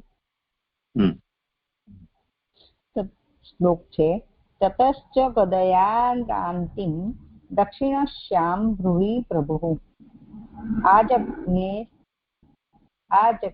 સ સુતામ સૌમ્ય કદયા કોવિદો હનત. અને પછી પ્રભુએ શત્રુને જમણી ભ્રમર ઉપર ગદાથી પ્રહાર કર્યો, પરંતુ ભલા તે કુશલ પુરુષે તે ગદાને ગદાથી પ્રહાર કર્યો. સુબોધિનીજી, ગદાથી એટલે કે કૌમોદકી ગદાથી જમણી ભ્રમર ઉપર તે પુરુષ હોવાથી તેનું આસુરી મૃત્યુ દૂર થાય એવા વિચારથી જમણી ભ્રમર ઉપર પ્રહાર કર્યો. નાના સ્થાન ઉપર પ્રહાર કેમ કરી શકાય? એટલે નાના સ્થાન ઉપર એટલે કે જમણી ભ્રમર ઉપર કેમ પ્રહાર કરી શકાય એવી શંકા થાય, તેથી પ્રભુ એમ કહેલું છે. તે સર્વસમર્થ છે એટલે પ્રભુ એમ કહેલું છે. તે ગદાને એટલે કે કૌમોદકી ગદાને હે ભલા પુરુષ, પોતાની મૂર્વાઘાસ બાંધેલી ગદાથી ગદાયુદ્ધમાં કુશલ એટલે કે પંડિત હિરણ્યાક્ષે પ્રહાર કર્યો.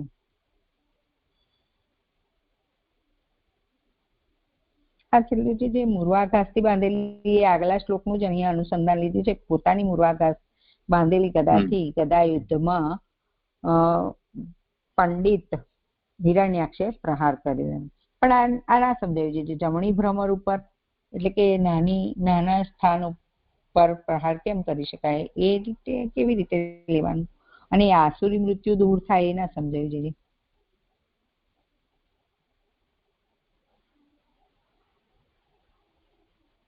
કોઈને કરવું હોય સમાધાન.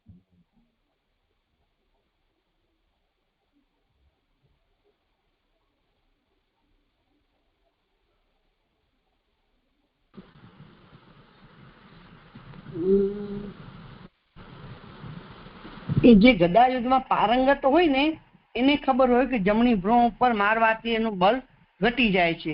એવું મેં ક્યાંક વાંચ્યું છે પહેલા, એટલે મને યાદ છે કે એ ગદા યુદ્ધમાં જે પારંગત હોય ને એને એ નિયમ છે ગદા યુદ્ધનો કે જમણી ઉપર મારે ને તો એની શક્તિ ક્ષીણ થઈ જાય. એટલી મને કઈ ધ્યાન છે સરદામાં. પ્રણામ. એનો નિયમ છે ગદા યુદ્ધનો.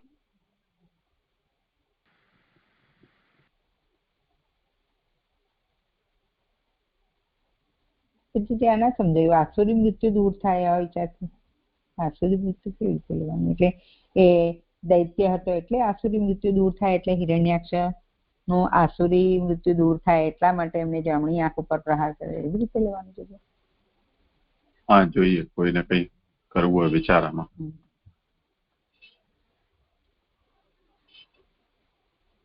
આ જે ગદા યુદ્ધમાં પારંગત હોય ને એને જ આ આવડે એવું મેં ભીમની ગદામાં એવું કોઈ જાણે ક્યારેક મેં વાંચ્યું છે કે અતિ પારંગત હોય ને ગદા યુદ્ધમાં એને જ ખ્યાલ આવે કે કઈ જગ્યાએ મારવાથી એની થશે પરાજય.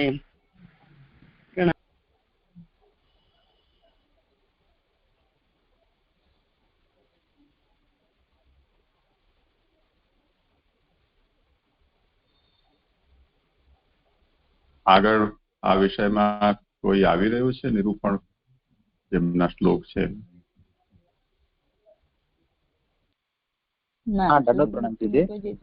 મારા શ્લોક છે પણ આગળ આના વિશે કશું નથી આવ્યું.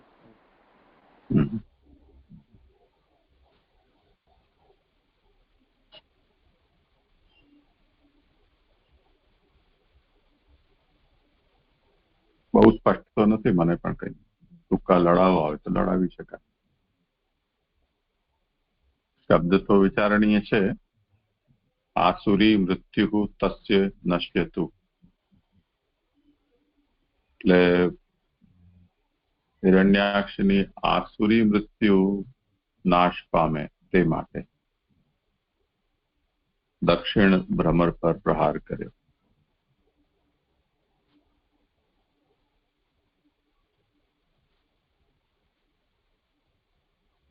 જોઈએ આગળ ક્યારેક કોઈ વિષય આવે તો, નહીં તો આને વિચારવું કરવા. જી જી જી જી જી. શ્લોક 18 દંડવત પ્રણામ. એક જ એટલે અહીંયા જે ગદાથી કૌમોદકી એ પ્રભુની ગદાને ઉપર જે કીધું કે અને પોતાની મૂર્વા ઘાસ બાંધેલી ગદાથી, એટલે ઈ હિરણ્યાક્ષની ગદા, એમ બે ગદા બંનેની અલગ ઇન્ડિકેટ કરી રહ્યા છે ને જે ઓકે. હા, એટલે મેં સ્પષ્ટ કર્યું, કારણ કે ઉપર જે 16માં પહેલી જે આવી ને લાઈન કે પોતાની, એટલે ત્યાં હિરણ્યાક્ષ, હું પ્રભુ માટે સમજી રહી કે મુરવા ઘાસથી બાંધેલી ગદા વારંવાર ફેરવતા એમ દ્રઢ વૈરનું સાધન જણાવવા કહેલું છે. ઈ સેન્ટેન્સ હિરણ્યાક્ષ માટે છે ને, અને પછી કઈને પ્રભુના માટે કે ફેરવવાની, પ્રભુ જે ફેરવીને ક્રોધથી દોડી આવ્યા છે હરી, એ પ્રભુ માટે છે ને, એટલે થોડું કન્ફ્યુઝ થશે. હા જે દંડવત થયું.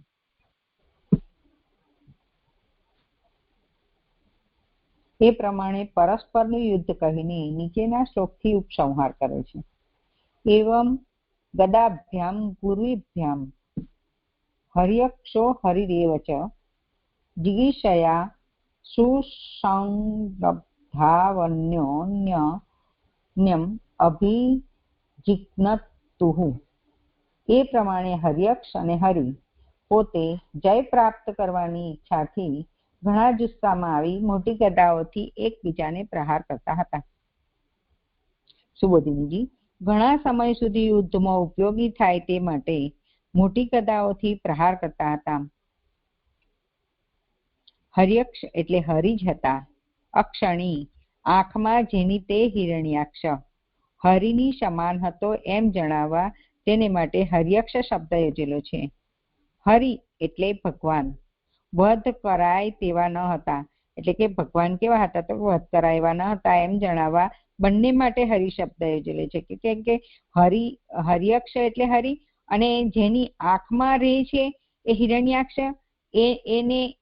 એને પણ હરિના જ દર્શન થાય છે. એટલે અહીંયા એમ કહી રહ્યા છે કે બંને માટે હરિ શબ્દ, હિરણ્યાક્ષ અને હર્યક્ષ બંને માટે હરિ શબ્દ યોજેલો છે. બંનેનો પ્રયાસ જય પ્રાપ્ત કરવાના પ્રયોજનથી જ હતો. હિરણ્યાક્ષ અને ભગવાનનો જય પ્રાપ્ત કરવા માટેનો જ પ્રયાસ હતો, વધ કરવા માટે ન હતો. એટલે વધ કરવા માટે ન હતો એમ જણાવવા જય પ્રાપ્ત કરવાની ઈચ્છાથી એમ કહેલું છે. જય પ્રાપ્ત કરવાની ઈચ્છાથી એમ કહ્યું કે વધ કરવા માટે પ્રયાસ ન હતો એમ. ઘણા જુસ્સામાં આવી શબ્દથી બંનેને યુદ્ધ કરવાનું કારણ કહેલું છે. એકબીજાને સર્વ તરફથી પ્રહાર કરતા હતા, એટલે એકબીજાને હર્યક્ષ અને હિરણ્યાક્ષ બંને એકબીજાને સર્વ તરફથી એટલે કે બધી બાજુથી પ્રહાર કરતા હતા. શ્લોક 18 સંપન્ન થયો છે.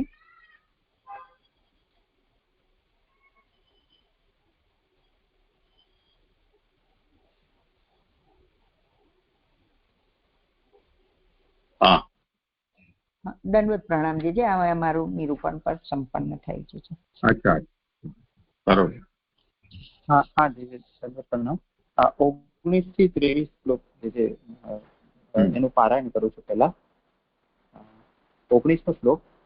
પ્રચંડ ગદાઓથી જેમના અંગ ઘવાયા હતા અને ઘામાંથી નીકળતા લોહીની ગંધથી જેમનો ક્રોધ ઘણો વધેલો હતો, તેવા જય પ્રાપ્ત કરવાની ઈચ્છાથી વિચિત્ર માર્ગોમાં ફરતા તે બે સ્પર્ધા કરનારાઓનું યુદ્ધ ભૂમિ ઉપર જેમ બે આખલાઓનું યુદ્ધ શોભે તેમ શોભતું હતું. શ્લોક 20. હે કુરુના વંશજ, દૈત્ય અને માયાથી જેમણે વરાહનો દેહ ધારણ કરેલો તે ઉદાર મનવાળા યજ્ઞરૂપ અવયવવાળા ભગવાન એ બે શત્રુઓનું ભૂમિ ઉપરનું યુદ્ધ જોવાની ઈચ્છાવાળા સ્વરાટ ઋષિઓથી વિતરાઈને આવ્યા. શ્લોક 21. સાહસનો ઉત્સાહ જેને ધારણ કરેલો, જેનો ભય જતો રહ્યો હતો, જેને સામો પ્રહાર કરેલ અને જેનું પરાક્રમ હરી ન શકાય તેવું હતું, તેવા દૈત્યને જોઈને હજારોના નાયક ભગવાન બ્રહ્માએ આદિ વરાહ નારાયણને નીચે પ્રમાણે કહ્યું. શ્લોક 22-23. હે દેવ, આ દેવોને આપના ચરણના મૂળને શરણ આવનારને વિપ્રોને, ગાયોને અને નિર્દોષ પ્રાણીઓને પણ દોષવાળા બનાવનાર, ભય ઉત્પન્ન કરનાર, દુષ્ટ કર્મ કરનાર, મારી પાસેથી વર પ્રાપ્ત કરેલો અસુર પોતાની સમાન બળવાળો યોદ્ધા ન હોવાથી તેવાની લોકોમાં કંટક રૂપ થઈ ફરે છે. હવે શ્લોક 19 ની ઉત્થાનિકા લઈ રહ્યો છું. એ પ્રમાણે ભગવાનની યુદ્ધ લીલા કહીને નીચેના શ્લોકમાં તેનું વર્ણન કરે છે. તયોઃ કૃતોસ્તિ મગદાહતા હતાંગયોઃ શતાત્રવત્રાણ વિવૃદ્ધ મન્યવોઃ વિચિત્ર માર્ગાસ્વરતોજિર્ગીષયા વ્યપાદિલાયામિવ શુષ્ણીમ નો બુધઃ. શ્લોકાર્થ. પ્રચંડ ગદાઓથી જેમના અંગ ઘવાયા હતા. એટલે અહીંયા ઉપરથી આપણે પહેલા વાણીથી યુદ્ધ આવ્યું, પછી કાયાથી યુદ્ધ ચાલી રહ્યું છે. તો એમાં જે ભગવાનની યુદ્ધ લીલા કહી રહ્યા છે અહીંયા આ શ્લોકમાં, પ્રચંડ ગદાઓથી જેમના અંગ ઘવાયા હતા અને ઘામાંથી નીકળતા લોહીની ગંધથી જેમનો ક્રોધ ઘણો વધેલો હતો. જય પ્રાપ્ત કરવાની ઈચ્છાથી વિચિત્ર માર્ગોમાં ફરતા તે બે સ્પર્ધા કરનારાઓનું યુદ્ધ ભૂમિ ઉપર જેમ બે આખલાઓનું યુદ્ધ શોભે તેમ શોભતું હતું. પરસ્પર સ્પર્ધા કરનારા તે બે જેમના અંગો પ્રચંડ ગદાઓથી ઘવાયા હતા તેમનું યુદ્ધ શોભતું હતું. એટલે કે આ જયારે યુદ્ધ થઈ રહ્યું હોય તો બંનેના અંગો પ્રચંડ ગદાઓથી ઘવાયેલા હતા. દુઃખના પ્રભાવથી યુદ્ધ કરતા બંધ પડ્યા હશે એવી શંકા થાય, તેથી ઘામાંથી નીકળતા લોહીની ગંધથી જેમનો ક્રોધ ઘણો વધેલો હતો એ વિશેષણથી કારણ સાથે ક્રોધ વધેલો હોવાનું કહેલું છે. એટલે કે યુદ્ધ કરતા હોય તો એમાં જે દુઃખ થાય તો એના પ્રભાવથી યુદ્ધ કોઈ બંધ કરી દે એવું કોઈ કહે તો એવું કહી રહ્યા છે કે એનાથી ઊંધું થઈ રહ્યું છે કે ઘામાંથી નીકળતા જે લોહી છે એની ગંધથી તો એમનો ક્રોધ અધિક વધી રહ્યો છે. તો એ વિશેષણથી કારણ કહી રહ્યા છે ક્રોધનું. એમ આગળ, ગદાના પ્રહારથી જે ઘા થયો તેમાંથી નીકળતું જે લોહી તેની ગંધ એટલે ઉપભોગ તેનાથી ઘણો વધેલો હતો ક્રોધ જેમનો, તેવા તે બે હતા. તેથી આમાં એક ખાલી એ પૂછ્યું હતું કે આમ તો બધામાં બે વાપર્યું છે, એટલે પ્રભુને પણ લોહી આવી રીતે મતલબ નીકળતું હશે એવી રીતે જે ગણવાનું છે. હા, એક જે ખાલી પૂછવું હતું.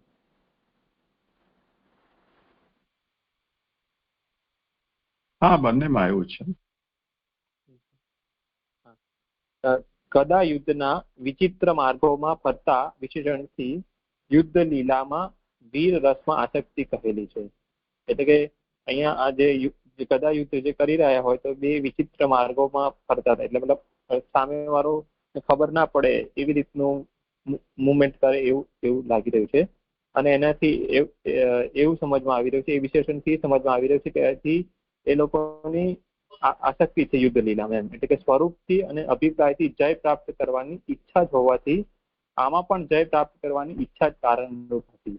એટલે કે આ આટલું લોહી વહી રહ્યું છે મતલબ તો બી એ લોકોને મતલબ જય પ્રાપ્ત કરવાની જે છે એ હજી ઈચ્છા છે જ બેઉમાં. એમ એટલે એનાથી યુદ્ધ લીલામાં આ જે રસમાં આસક્તિ કહેલી છે. બે શત્રુઓને માત્ર જય પ્રાપ્ત કરવાનું જ પ્રયોજન કેમ હોય એવી શંકા થાય, તેથી ભૂમિ ઉપર જેમ બે આખલાઓનું યુદ્ધ શોભે એવું દ્રષ્ટાંત કહેલું છે.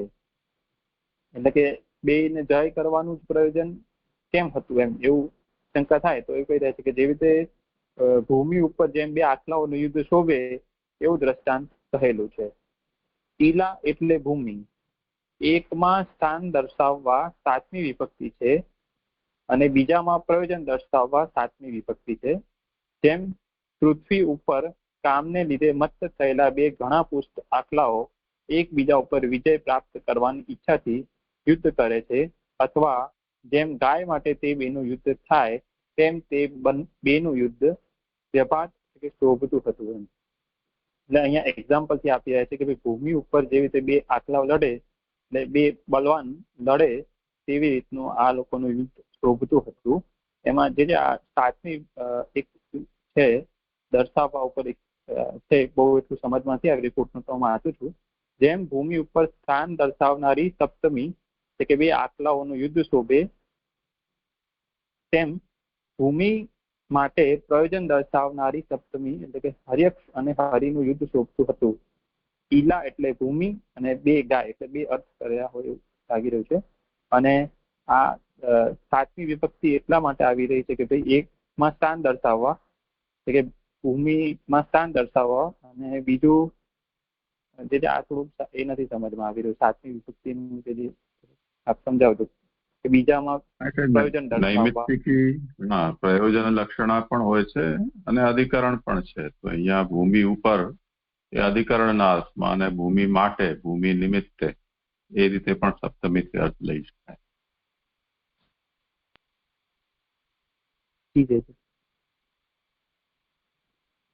આ શ્લોક અહીંયા સંપૂર્ણ થયો. 19 એ પ્રમાણે લીલાથી યુદ્ધ કરવામાં આવે તો ભગવાનથી તે હિરણ્યાક્ષનું મૃત્યુ નહીં થાય એવી શંકા થતા બ્રહ્મા પોતે આવી તેનો વધ કરવા પ્રાર્થના કરે છે. એમ નીચેના શ્લોકથી આરંભી 2 શ્લોકોથી આપવું અને પ્રાર્થના કરવી એવા ભેદથી કહે છે. એટલે કે આ શ્લોકમાં બ્રહ્માજી ને આવવાનું કહે છે અને બીજા શ્લોકમાં 21મા શ્લોકમાં બ્રહ્માજીની પ્રાર્થના કહે છે ભગવાનને. શ્લોક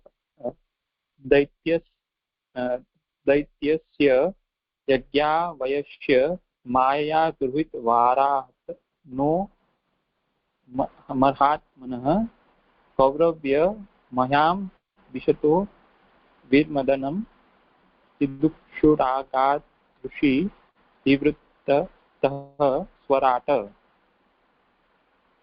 હે કુરુના વંશજ, દૈત્ય અને માયાથી જેમને વરાહનો દેહ ધારણ કરેલો છે તે ઉદાર મનવાળા યજ્ઞરૂપ અવયવ વાળા ભગવાન એ 2 શત્રુઓનું ભૂમિ ઉપરનું યુદ્ધ જોવાની ઈચ્છા વાળા સ્વરાટ ઋષિઓથી વિચરાઈને આવ્યા. સુબોધિની બંને સમાન બલવાળા છે એમ જણાવવા બંનેના સ્વરૂપનું વર્ણન કરે છે. એટલે કે અહીંયા ઉપર આવ્યું કે 2 હિરણ્યાક્ષ ને પ્રભુ બેઉ સમાન બલવાળા છે, એટલે એ જણાવવા માટે બંનેનું સ્વરૂપ વર્ણન કર્યા છે આગળ કે તે પૈકી યુદ્ધ વગેરેમાં દૈત્યપણું જ ઉપયોગી હોવાથી તે જ કહેલું છે. યજ્ઞો છે અવયવો જેમના તે યજ્ઞરૂપ અવયવ વાળા, એટલે કે આમાં તે પૈકી યુદ્ધ વગેરેમાં દૈત્યપણું જ ઉપયોગી છે. એટલે થોડુંક એવું રીતનું દૈત્ય જેવું વેશ હોય એવું લાગી રહ્યું છે કે યુદ્ધ કરવું છે તો પછી થોડું દૈત્ય જેવું વેશ ધારણ કરવું પડશે.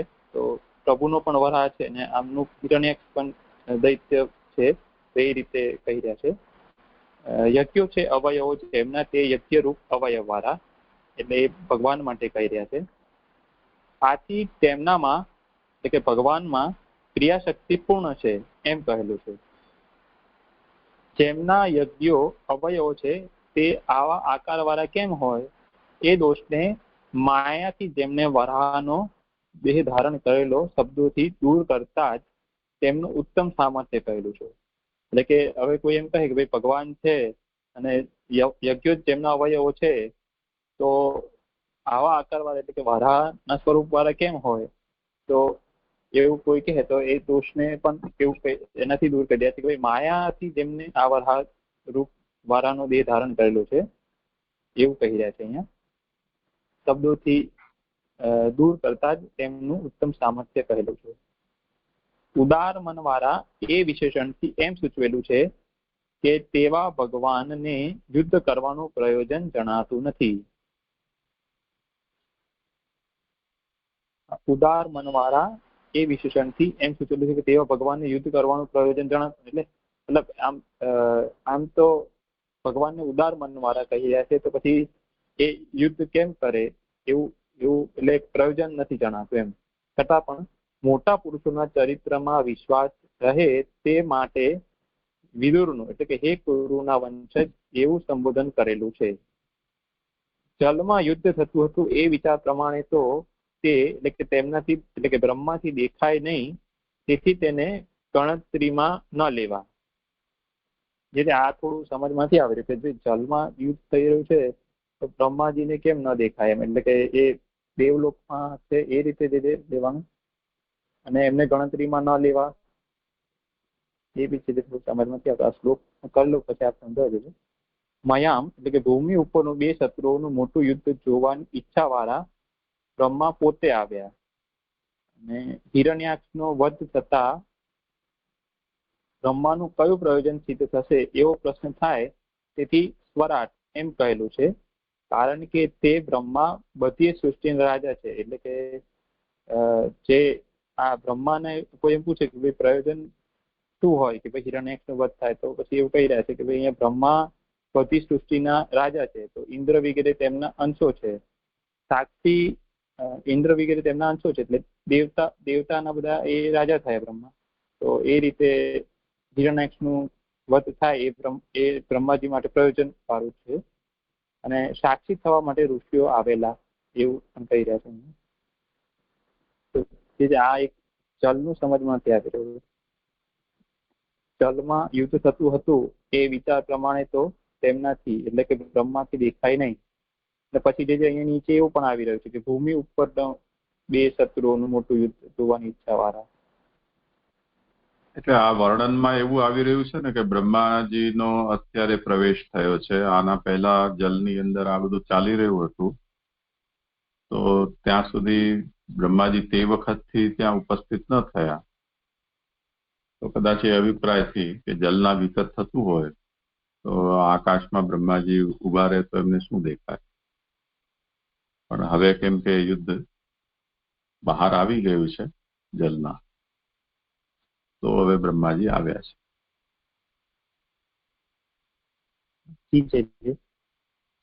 અને છે બીજું એક આ પણ એક સમજમાં આવે છે, ઉદાર મન વાળા એ વિશેષણથી એમ સૂચવેલું છે કે ભગવાનને યુદ્ધ કરવાનું પ્રયોજન જણાતું નથી.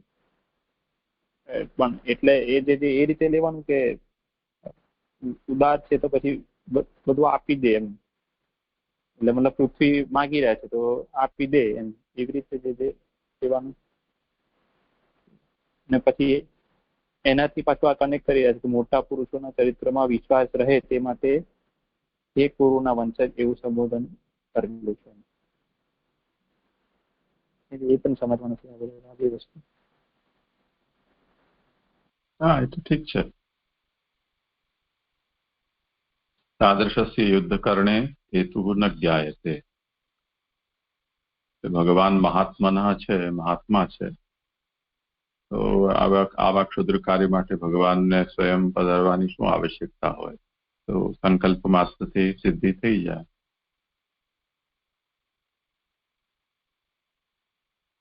એટલે કદાચ આ વિદુર જે છે એમને આ ચરિત્ર ઉપર એમ થાય કે ભગવાને આટલા નાના કાર્ય માટે અવતાર ગ્રહણ કર્યો, ભગવાનને આવું ક્ષુદ્ર કાર્ય કરવાની શું આવશ્યકતા? તો એ કૌરવ્ય છે એટલે એને આ પ્રસંગ છે વર્ણન કરવામાં આવી રહ્યું છે, એના ઉપર વિશ્વાસ રહેશે.